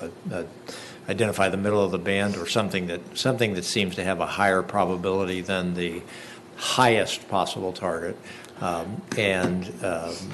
just so you know what you're driving 20 years from now towards, what the best estimate is in terms of what you're driving toward 20 years from now. Yes, I understand and appreciate that comment, Director Bennett. And I think we're talking about starting out, but I think what's really going to drive us is our progress towards achieving sustainability against the 6 undesirable results. And so at the end of 20 years, that is what DWR is going to be looking at to see if we've achieved sustainability, not if we've reached a calculated sustainable yield number. So, Las Posas Valley Basin, of course, your board had a special meeting last Friday where the LPUG group presented their most recent white paper, which really kind of got us about 80% of the way, I guess. I think the 80-20 rule really applies to developing these allocation systems. And so that last 20% is going to require a lot of work and a lot of working with stakeholders. Your board directed staff to work with the LPUG and the new Las Posas Valley Water Rights Coalition and other stakeholders to identify and resolve those differences and work to complete development of the allocation system, and that's what we will do. On the Oxnard and Pleasant Valley Basin Allocation Development, the Executive Committee held its first public meeting on June 15th in Oxnard in the evening, and that was very successful. We had 100 or so people come up, and I gave an update on the GMA and allocations that we've had over time, that we've had allocation systems since 1990 in the GMA. A little quick overview of Sigma and the GSPs and how allocation fits into that. And then Jurgen Gramko gave a very good overview of the work that both the M&I and the agricultural stakeholder groups have been working on coming up to this point.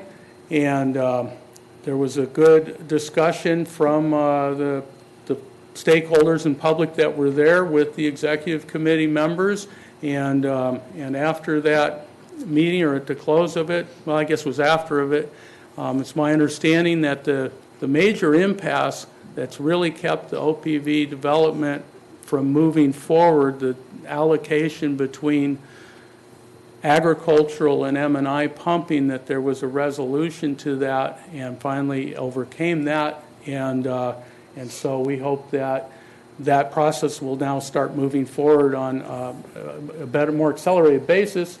And so there's a second executive committee meeting on July 12th. This one will be at the Oxnard Performing Arts and Convention Center at 6:30 p.m. And then we have a special board meeting workshop on July 21st that is scheduled to delve into the Oxnard and Pleasant Valley allocation system, the same as we have last Friday on the Las Posas allocation system. So that concludes my brief update on that process. Questions or comments from the board or the public?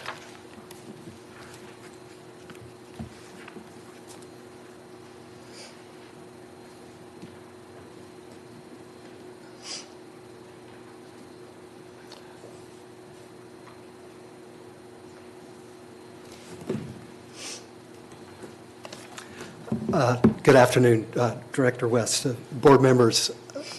Sorry for the pause for a moment. Rob Saperstein for City of Oxnard. Sometimes you come to these meetings and learn things from staff that I wasn't necessarily aware of. A few different comments that partly relate to this matter and then partly are introductory to the next matter, because I think we're going to need to, not I think, at least from the City of Oxnard's perspective, we will be strongly urging the board to separate the Sigma process from dealing with emergency ordinance E. I'll save that latter piece for the next item. I'm not sure what the 80-20 rule is, what was being referred to. For the OPV folks, I think we're on the front end. If we deal with two fundamental issues, the rest are important details, but details that will move along far more quickly than the two fundamental issues, one of which may no longer be a fundamental issue.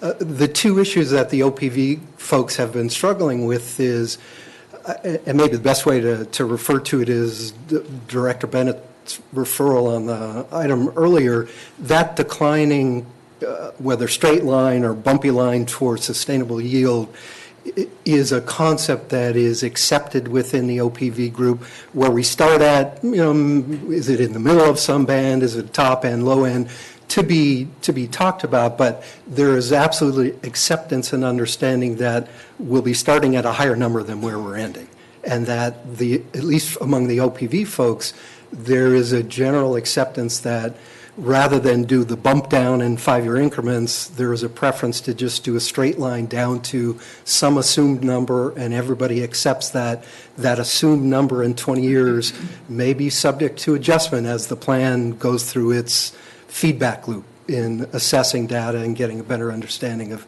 how the basin works. All of that's pretty well accepted. And so that declining yield, along with, I think, another items that's pretty well accepted that love to happen now or 6 months ago instead of what could be 12 months from now, is the implementation of a replenishment assessment. It just absolutely needs to happen as quickly as possible. But I just say it as I believe, a nearly universally accepted understanding, at least among the folks that have been actively involved in the OPV discussions. It's the only way we're going to fund supply projects and save ourselves from ourselves, is to start generating significant amounts of money to help supplement water supplies. So that curve really is what could be maybe only one issue that I'm mentioning it now because we may need board help, and I guess I'm asking for smarter folks than me. Help us again, help ourselves quickly, more soon than not. That straight line curve has, as a part of an assumed starting yield that will be available to all of the pumpers in the Oxnard Plain Pleasant Valley area. That first piece, number one issue that's been a rough spot between the M&I folks and the agricultural community, is we decided one conceptual approach to solving that problem is split that total yield into two numbers. Then the M&I folks take their portion of that yield, divide it among themselves. The ag folks figure out how to divide it among themselves. That division, is it 50-50, something different?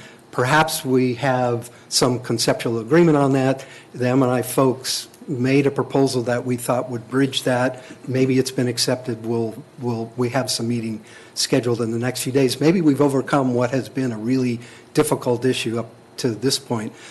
But in some ways, equally challenging is how the ag pool is divided among the ag members. And it's in some ways not appropriate for me to say any more detail about it, other than I know that could be a very significant issue that may delay a cooperative presentation of a Sigma plan from the pumpers, and may really require some significant board and staff involvement to help and cajole ag folks along in that process.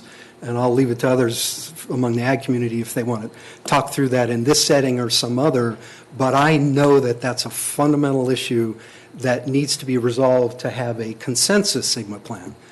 Otherwise, in some ways, it's more relevant to be talking about the emergency ordinance and the top-down imposition of some plan on all the pumpers that will get us through whatever it takes to have a forced-on plan versus a consensus-driven plan among the large group of pumpers, because the M&I folks will be able to divide up their portion of the yield I think, relatively easily. We've already had some discussions and conceptual approaches to how that might work, and I don't think there's going to be hiccups there. So my primary point is there has been a tremendous amount of agreement among the primary stakeholders in the OPV area on some really fundamental issues. Yeah, details are difficult to be worked out, but I can see that one stumbling issue, difficult issue, how the ag community is going to allocate yield within the OPV area is going to be very challenging.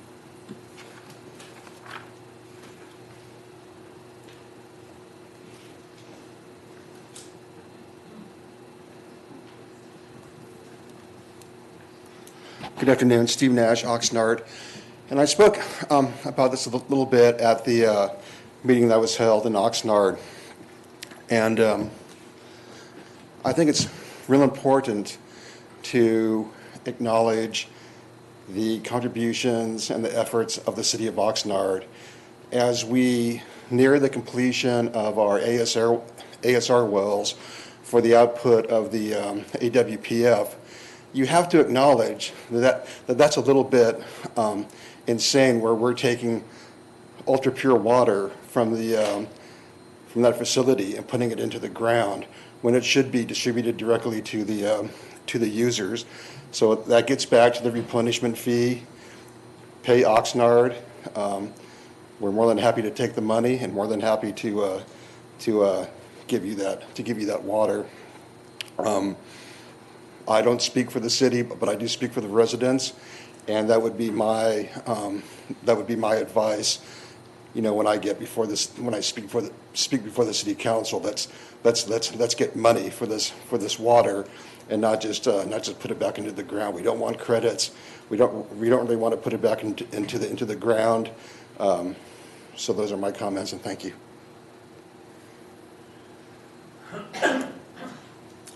Any other questions, comments? This too is a receive and file. Is there a motion? So moved. Second. Second. All in favor? Aye. Before we go on to item 8, at the beginning of the meeting, I neglected to identify and acknowledge the alternates in the audience.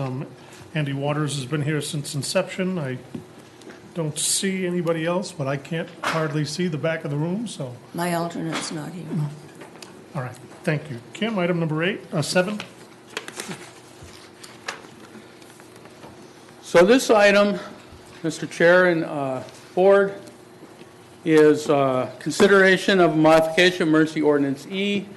Back in January 25th of your meeting, this first meeting of the year, staff brought a review of Emergency Ordinance E to you, and your board made direction on several items, and that is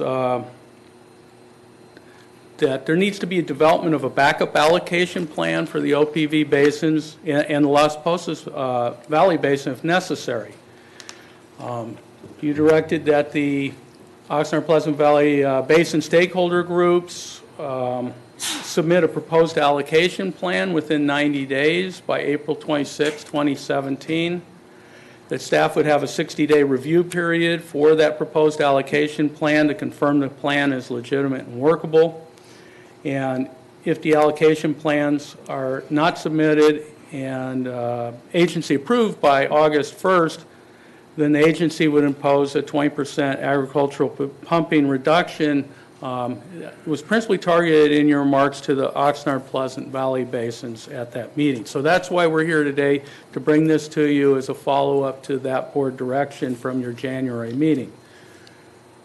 Just to go back a little bit and set the framework for Emergency Ordinance E. It was adopted in April 2014. The goal was to reduce pumping by 20% below a baseline period established of 2003 to 2012, approximately the 100 acre-foot per year goal, which was identified in our 2007 update to our groundwater management plan. The temporary extraction allocation system was imposed on municipal industrial pumpers, and those in a couple steps were reduced 20% by July of 2015, and the M&I pumpers have achieved that reduction. Agricultural pumpers, on the other hand, were required to use an annual irrigation efficiency using the IAI reporting. Ordinance E reduced the efficiency allocations for each crop type by 25% that had been in effect, and additional allocation reductions of 2 steps of 10% were contemplating in Ordinance E, but they have not been implemented by the board. Part of that reason was that in meetings that staff had over several months in late 2015 with a representative group of growers, they said we should stay the course and propose keeping the IAA system as it was with some proposed conditions that were slightly modified by your board, and those were require all extraction facilities to install AMI by August of 2016, require the LPUG and the OPV groups to present proposed allocation methodologies to the board by September of 2016, increase enforcement activities associated with reporting accuracy starting in August of 2016, establish a no exception agricultural reporting deadlines in August of 2016, and raise the surcharge to a level that disincentivizes extractions. So that was the sort of the proposal at the time, and so we're here. Obviously, a lot of work's been done, but we're not. We don't have allocations yet, and but we appear to be seriously on our way. This is a table of agricultural extractions in the basins, and this is very similar to what you saw in January. And so the baseline period, total extractions were about 83,000, and this is agency-wide. And the crop year 2015-2016 was about 110,000. Now, it should be pointed out, of course, that agriculture manages water conjunctively. When there's surface water available, they use that surface water, and when there's drought, they don't have that surface water, so they do have to pump to make that up. So it's not surprising that more water was pumped during the drought, but it's pretty clear that efficiency allocation with IEI reporting has not achieved the board's goals that were originally stated when Ordinance E was implemented. So we looked at basically 4 options for reducing allocation should your board choose to decide to do so. And that's reducing the IAI values, reducing the maximum extraction cap per acre, replacing annual efficiency with T. Oh, I think I went out of order here. Limit ag operators to the base period annual average and replace annual efficiency with TEA for ag operators. And of course, we want to be mindful that any implemented modifications affect the reduced extractions that are desired and not cause pain and or economic impacts without the desired or meaningful reductions. So we'll briefly talk about each of those items, and my allergies were getting me. I had to take an allergy pill, and now I'm dry.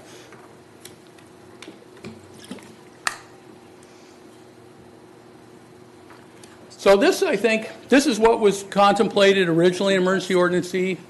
It's, I think, what your board was contemplating in January, and that would be to reduce the crop index allocation, IAI, just across the board by 20%. We looked at 10, 15, and 20% reductions.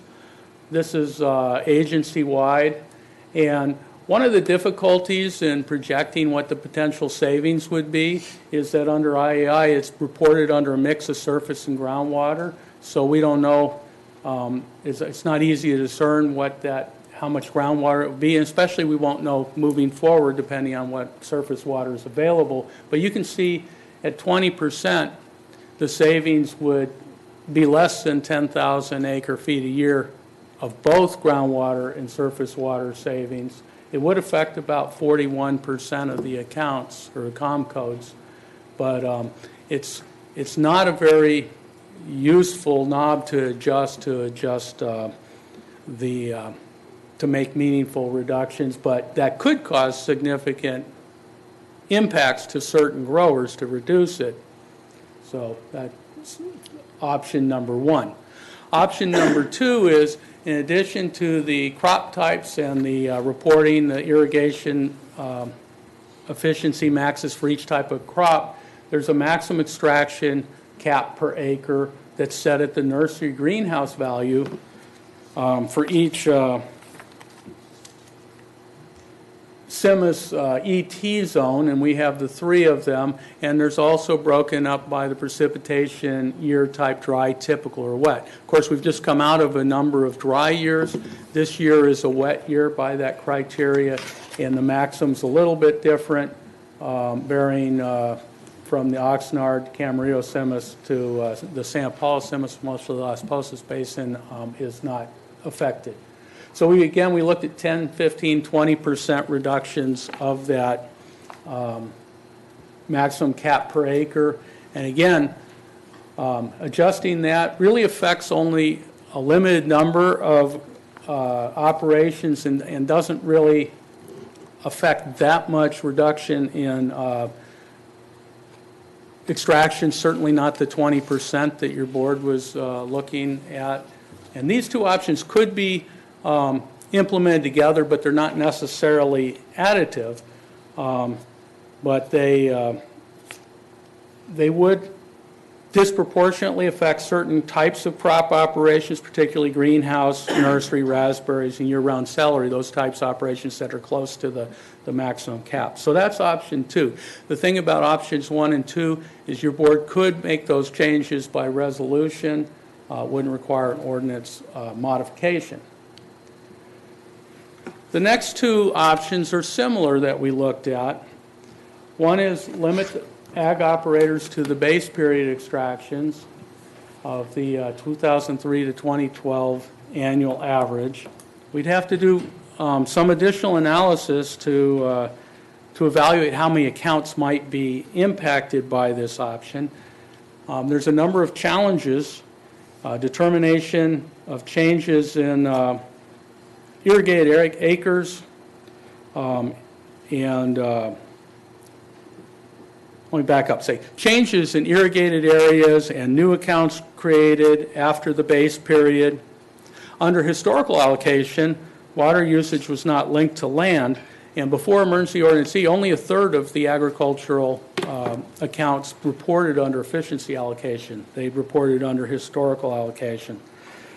This option would require a variance process for issues such as new accounts with no baseline extraction history, only partial history, changes in irrigated acreage, and new land that's brought into production. It would also require an ordinance modification.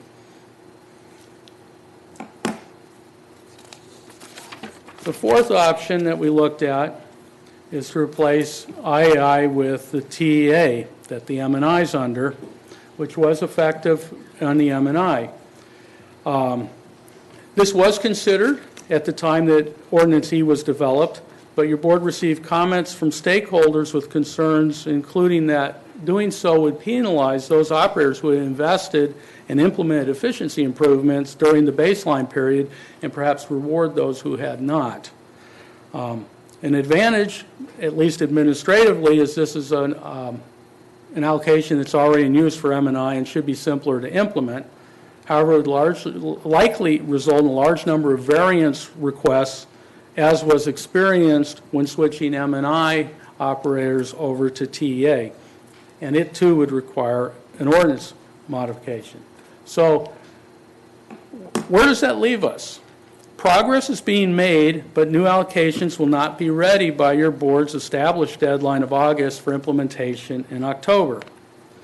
And as we saw with Las Posas Valley Basin allocation system, the 80-20 rule applies. And to address Mr. Saperstein or anybody else, by what I mean 80-20 is you get about 80% of the way there, you got 20% left, and sometimes that takes 80% of the effort to get those last details resolved.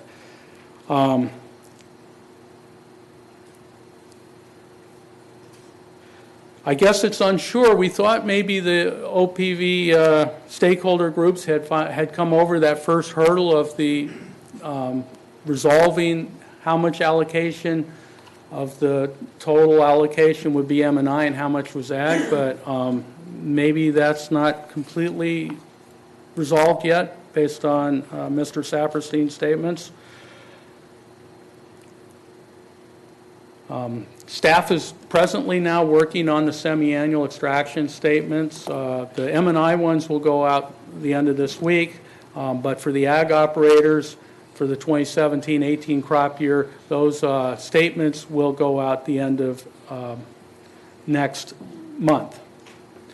It would be disruptive to move to a significantly different interim allocation system until the new allocations are completed if we continue to expect and hope that they are going to be completed in a relatively expeditious time.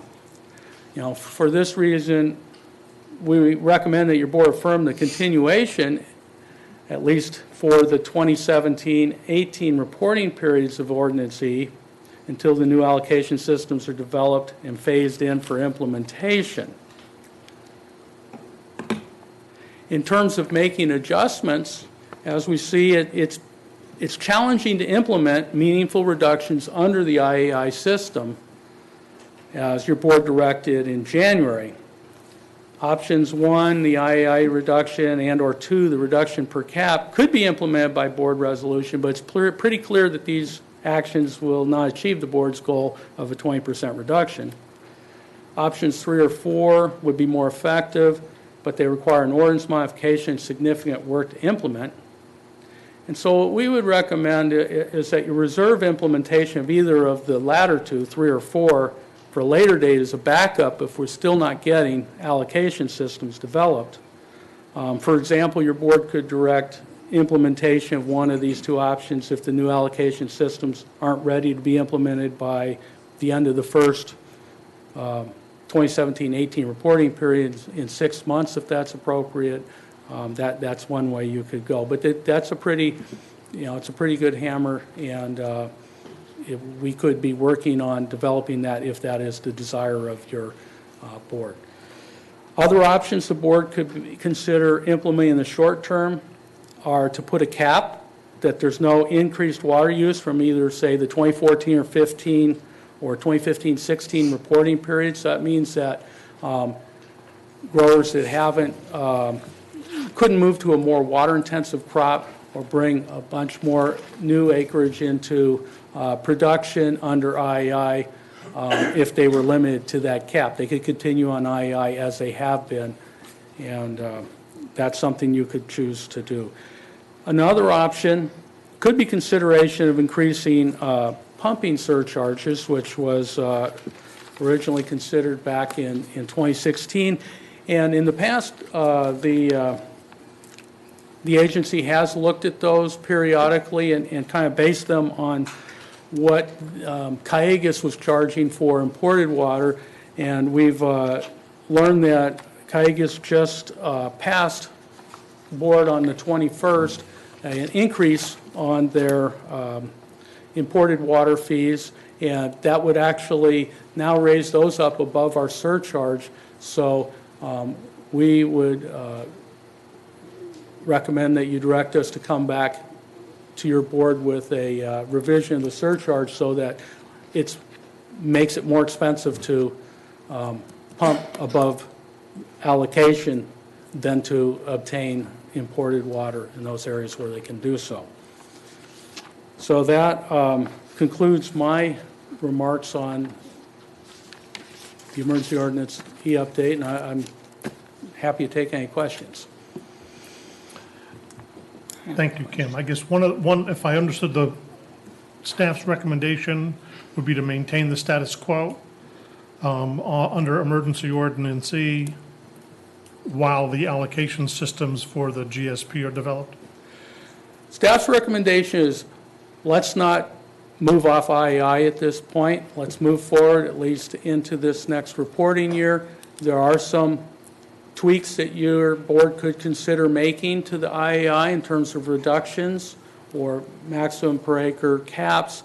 So we've shown they aren't, they may not affect the kind of reduction that your board was discussing in January.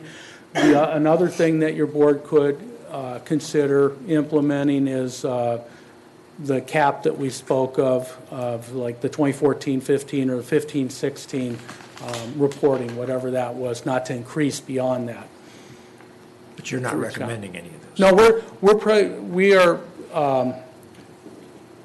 we're presenting that to you as something that could be recommended for your board discussion and direction to us on what you would like or like us to move forward with. Questions or comments by the board? Did she have a comment? No, Oh, I just had my comments, and just a question, just to clarify, you're not recommending any change at this point in time. You've given us some options, but you're not recommending we do any of those changes, correct? I'm giving you options. I'm not recommending a particular change. That's correct. Great, thank you. I think most people would recognize that IAI has just been too easily manipulated. It has not worked. That's why pumping hasn't come down. It hasn't worked. At the same time, I think everybody recognizes that the atmosphere with all of the stakeholders is productive and positive, and people are trying to get there. So from my perspective, the analysis of staff that, why throw a monkey wrench into all of that right now makes sense, as long as we're making good, steady progress and have this sense of we got to get this done. If we go back into the mold of here we're going to slow down and we're not going to do anything, then I would definitely want to revisit this issue. But as long as we stay positive and productive, I agree. Every one of those changes is complicated, takes time, fraught with uncertainty as to what the result would be. Some of them we could get a pretty certain result on, but wouldn't have a sense of fairness to it. But no one should fool themselves that IAI has been a fair or even come close to doing what we hoped it would come up with when it was sort of a last-minute compromise in the middle of a very tense time here for this agency and stuff. So I'd support staff's recommendation of no action at this point in time. I'd like to hear what the people have to say, but I think that when I'm going to call it a threat, when the threat was made at the January meeting for the resolutions to be coming forth so we could move forward, or staff would bring us, I think it wasn't a series of ways to adjust things, it was a plan to make sure everybody would do it. We would write the plan, and that isn't what we got. So I don't see how we can move forward with what we said we were going to do in January. I'm not sure that the climate is the same as it was in January. There are a whole lot of reasons why all these plans haven't come to us that we were talking about in January. And things are just taking a lot more time and slower. The thing that hasn't happened is that we haven't reduced total pumping. I'm not sure a whole lot of these things are going to reduce total pumping, but I have some other comments I'd like to make after I hear what people have to say about this. Dr. West, if I could, I just want to follow up. I actually think we should stand ready to craft the plan for the OPD if they do not do it. That's not what I see this as. No. This is, we're not going to change emergency ordinance E. Right. But if we get to this fall and we're ready, but OPD just says we can't get there, we have to be ready to do that. But we will be much closer because they're narrowing down the issues, and maybe, we have to step in and sort of blast through a roadblock if we have to. But I think we have to stand ready to do that because it's very possible it'll never happen if we don't do it. And that is, I see different than this emergency ordinance E. And I Thank tend you. to agree. My concern is that if we were to change emergency ordinance E materially now, we might just create roadblocks to making progress on the other allocation plans.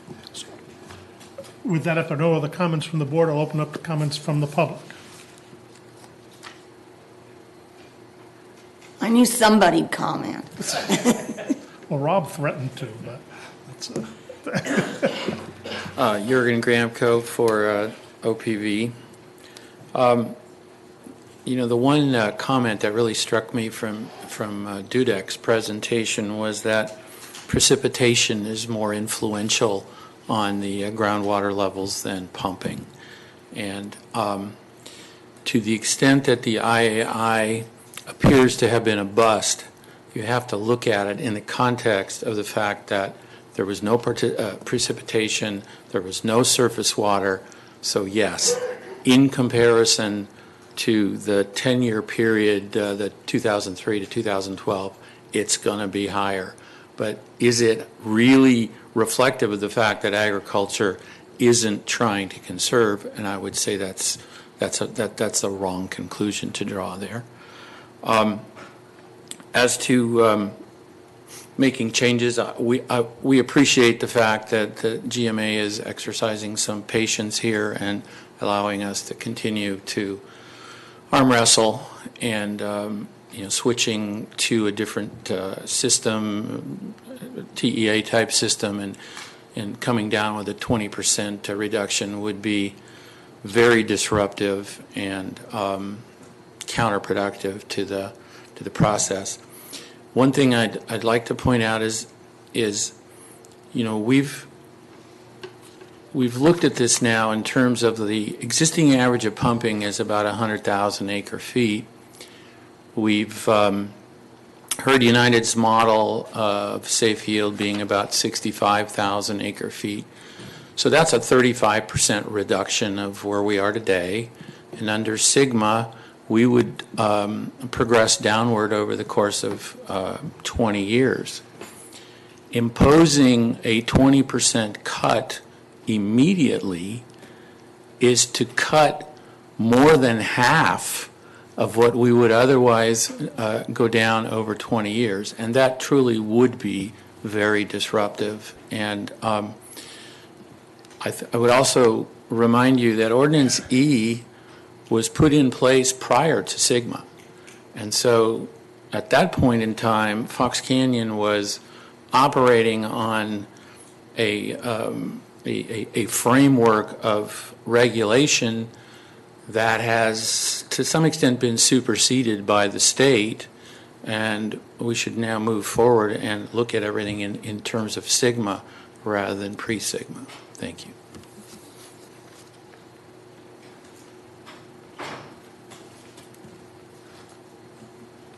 Rob Saperstein again for City of Oxnard. I at least had to come and collect my phone if nothing else.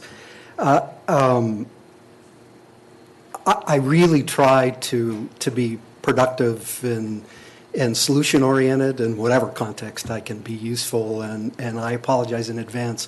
I don't have a good solution to the board, and I agree with some things and really disagree with other things that have been presented, so I'll start with the disagreement and maybe work toward some of the agreement. There is no difference between option 3 and 4. Those are both T allocation. They're both contemplated in Emergency Ordinance E. The 2003 to 2001 base period that's described in option 3 is the T allocation. So it was contemplated in the Emergency Ordinance. There could be a shift. It is just simply moving from IAI back to the wellhead allocation system that has been utilized by the GMA for over almost 3 decades. So it's not a big shift. And any of these options would simply require a change or an implementation method of the emergency ordinance. So none of them are difficult in practice. They all could be implemented in the same way that emergency ordinance C was adopted, in one setting as an emergency action by this board under the same CEQA exemptions that emergency ordinance C was adopted, all for the same purposes. So I respectfully disagree with staff that too hard, too difficult. It could be done, and it could be done as quickly and easily as emergency ordinance, actually more quickly and easily than emergency ordinance E was adopted. So that said, I understand it has potential implications that I can't imagine. So tell all the agricultural users, shift from IAI, go back to your wellhead reporting and use T and some reduction on T like the M&I folks have endured for the past 3 years.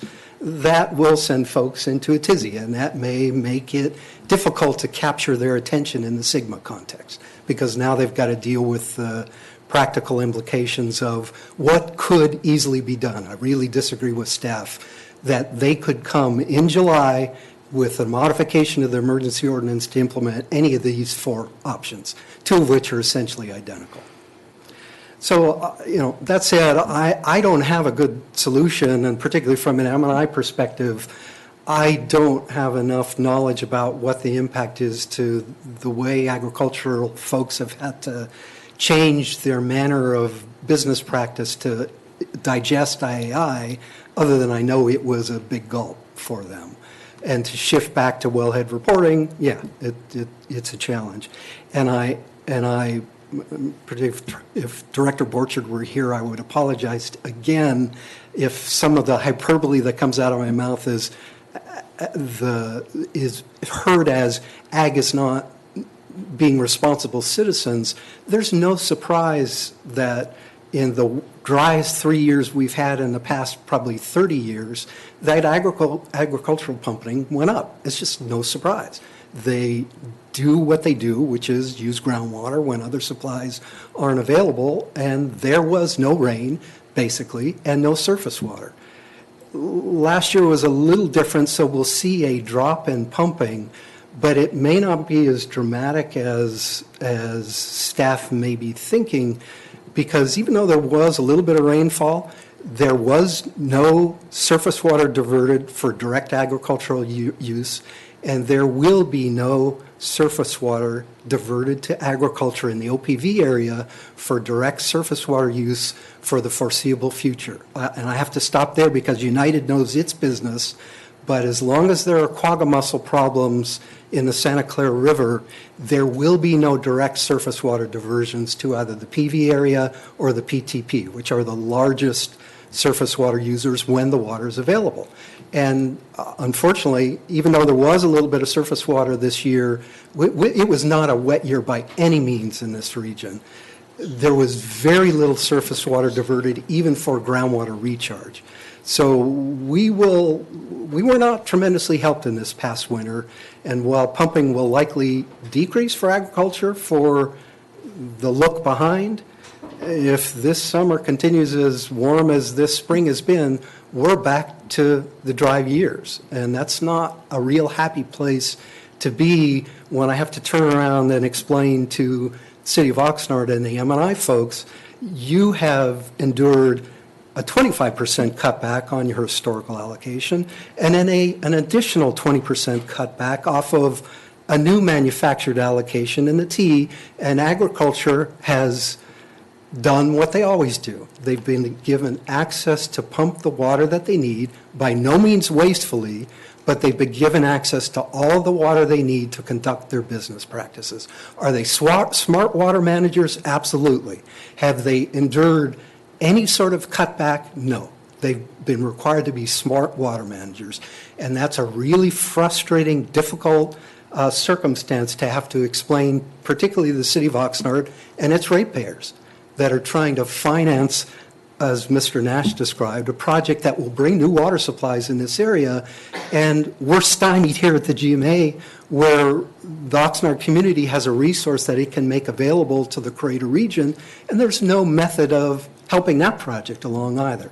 So maybe the bottom line is, it is very frustrating to the M&I community, and why I suggest separate emergency ordinance and your decision on it from the SIGMA process. Because I'm also not, well, I hope and I'm optimistic that folks will be smart and not get in the way of themselves in being productive to bring a consensus SIGMA plan to this board. In listening to the special board meeting last week over the Las Posas basins, it was not a happy picture, and it's more than a 20% problem. There was threatened litigation over the allocation plan for Las Posas Basin. So a end-of-year expectation for a SIGMA plan, happy place, absolutely. Would I plan with that expectation in mind? Not unless this board is ready to make some really quick decisions and be very forceful in the same way it adopted emergency ordinance E. So, two other pieces of this. If it's, let's not do anything to the emergency ordinance, well, roll back the cutbacks on M&I, for Christ's sake, particularly for the city of Camarillo. You, Director Craven, have to turn to your ratepayers and explain why it is the city has 20% less groundwater access while the agricultural pumpers will continue to do their business, and explain why it is that the city of Camarillo is going to increase their rates to accommodate that. Same for you, Director West, for your customers and their rate-making challenges within every municipal community. So if it isn't a rollback, then it's figure out a way to increase the cost of that incremental supply to agriculture. And that's the only productive, maybe productive solution that I have, is at least require some incremental cost so that it can go toward replenishment water in some fashion if we're going to stay the status quo. Thank you. Thank you. Anything else?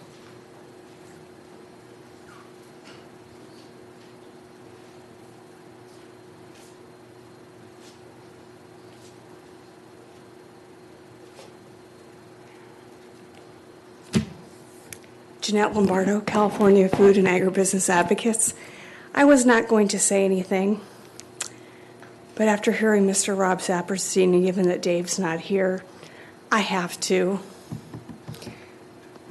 Agriculture took cuts. In front of this board, different numbers were presented. It showed 13% reduction.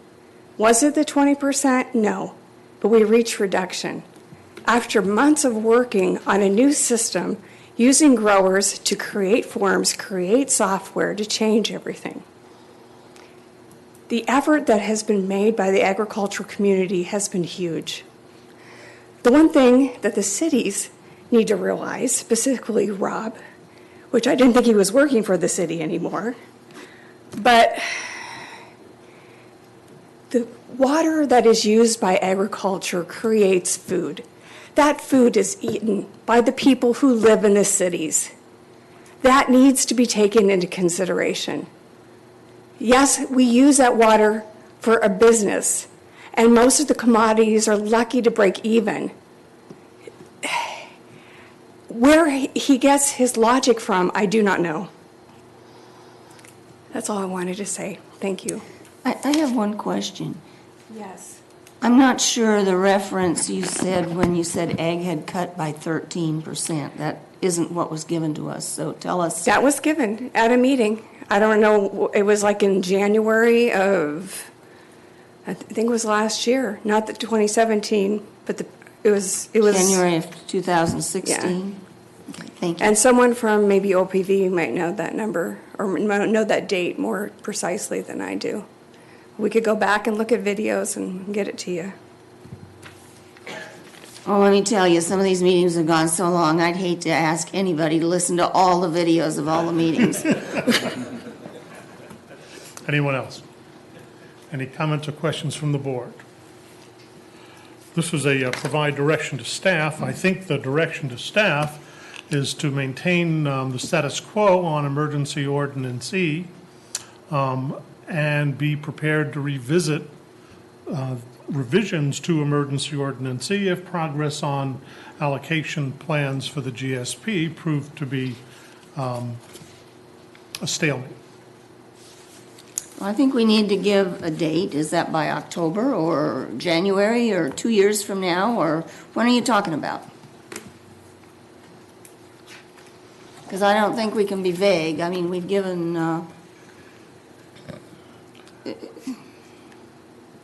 I certainly don't see any reason to do anything before the end of this year, to revisit this before the end of this year, which would probably give everyone all the time they need to work out as much detail as necessary to put at least the framework of a plan in front of this board. So I'd say, be prepared to revisit this in November or December if work stalls on the allocation. well, we don't meet in November.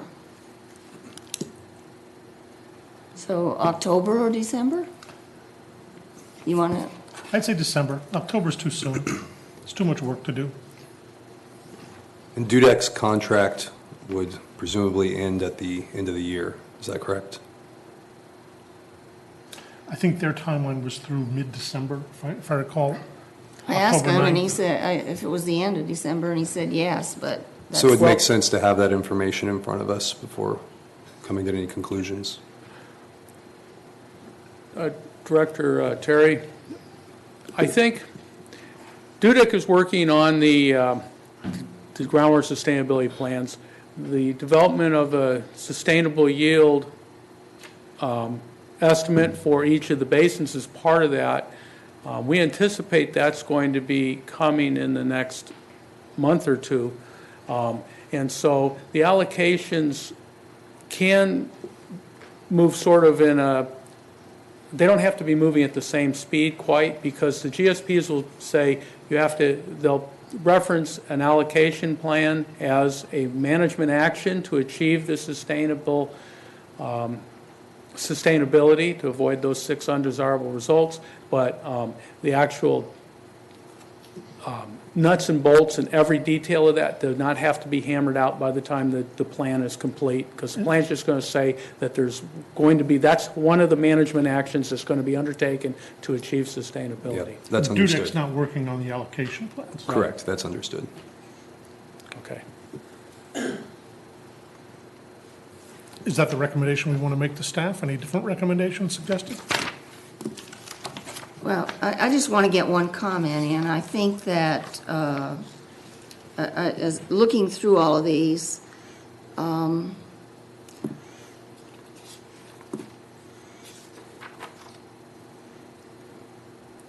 comment is that raising the amount of a penalty, which was in one of them, and I can't see which one it was in now, I don't think that type of thing is considered a disincentive. I think it doesn't necessarily work. We've seen that in the past, and some people have worked very hard to do things with not row crops, but orchards and things, and they've reduced so that because that stuff's always there, the trees, and they can leave their watering system in place. Other people haven't been able to, haven't figured out to, have changed their crops so that they're using more water-intensive crops, and a higher cost of water is just a higher cost of doing business. So I don't know, I never did with kids, and I raised 2 kids who turned out to be fine, but I don't believe incentives are always the way to do things. So I'm not sure what the answer is, but I do think we have to adjust, we have to come to some conclusions and get a way of doing this fairly quickly. I'm not sure I want to give a deadline of December to bring us back a plan, and then it could take 3, 4, 5, 6, 8, 10, 12 months to develop the plan. As I used to say when the first time I was on this board, I was here, I think, 4 years, and we were working on changing, I think it was 8.4. I was off the board for 4 years, and I came back, and they were still working on changing 8.4. So this board doesn't work very fast, and I think that to expect changes in the next year or two, we're going to have to, at some point, set a firm deadline as to when we're going to roll up our sleeves and really start working on this. But again, we're talking about changing emergency ordinance E if necessary, as opposed to adopting a separate allocation plan. Those are different beasts. Well, let me tell you, emergency ordinance E was only supposed to last a year when we first adopted it, and here we are 3 years later, 3.5 years later, no, 3 years and 3 months later, talking about that. So whatever we're going to do, I just think we need to get working on it. And by the way, I agree that the penalty rates have not been a sufficient disincentive to overpumping, but only because they're far too low.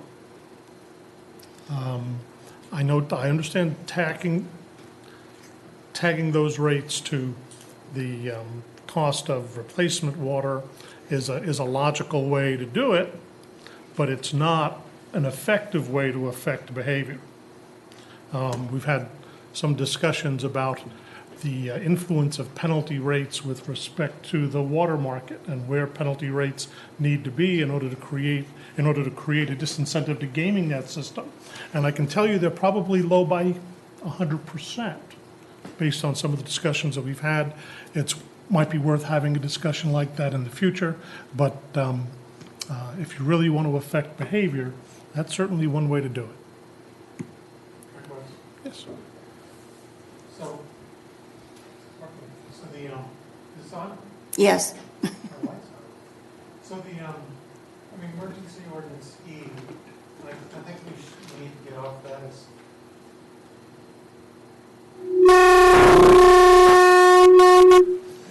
So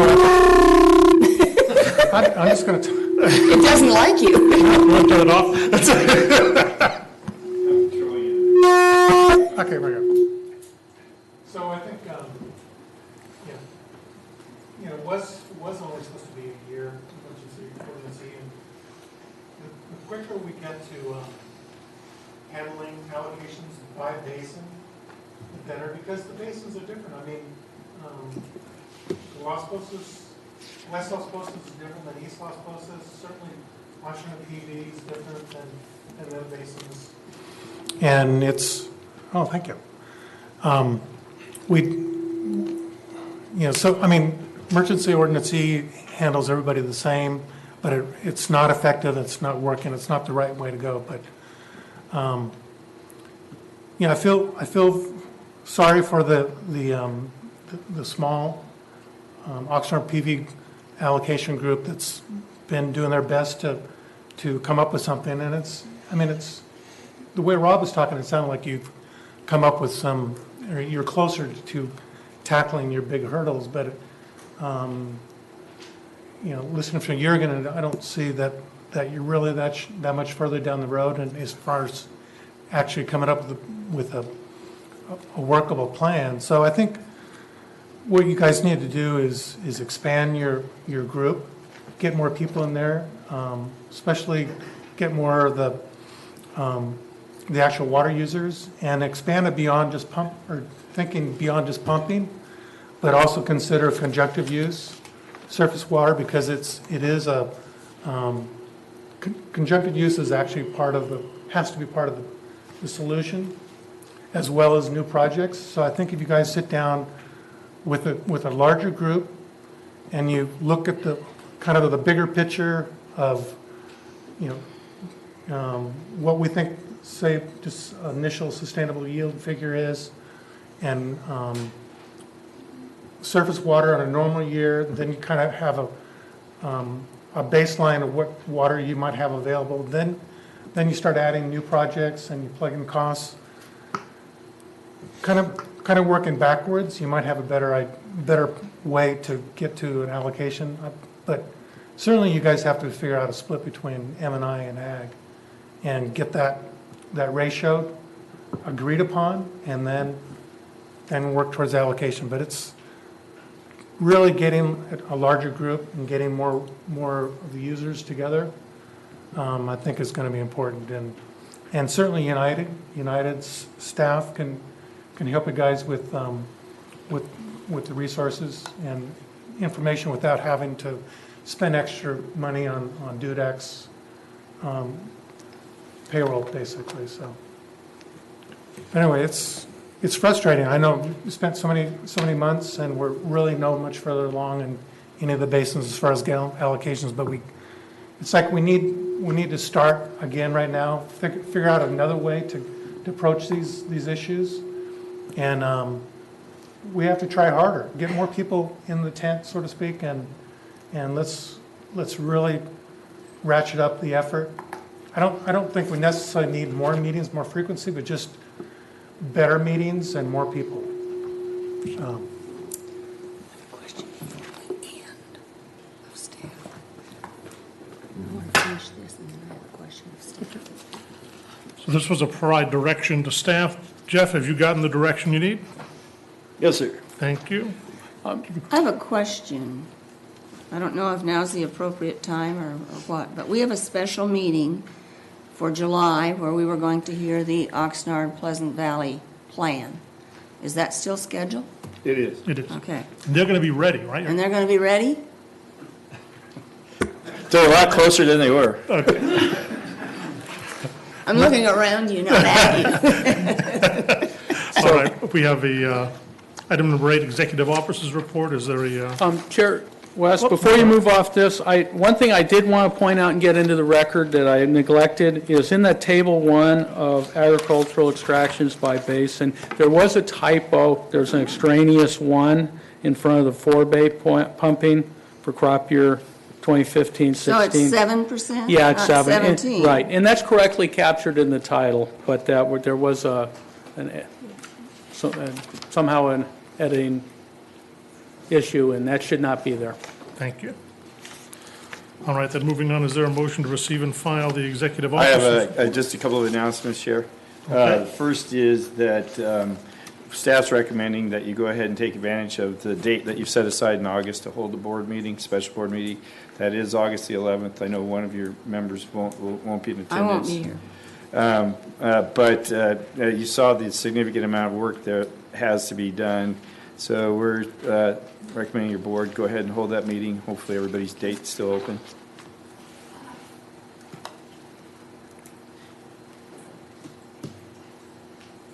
She's going to comment on the board meeting date. Jeanette Lombardo, as was the case with last year, the 11th is the live sale auction at the fair, and most of the agricultural community would not be able to participate in a special meeting on the 11th. If you can move it to the Friday after, that would be appreciated. That's the date that your board picked and saved sometime in January. In December, I think Or we set it. maybe it was December, In right? December, we set that date. But your Jeanette, board, next year you come and tell us in December when that's the item on the agenda.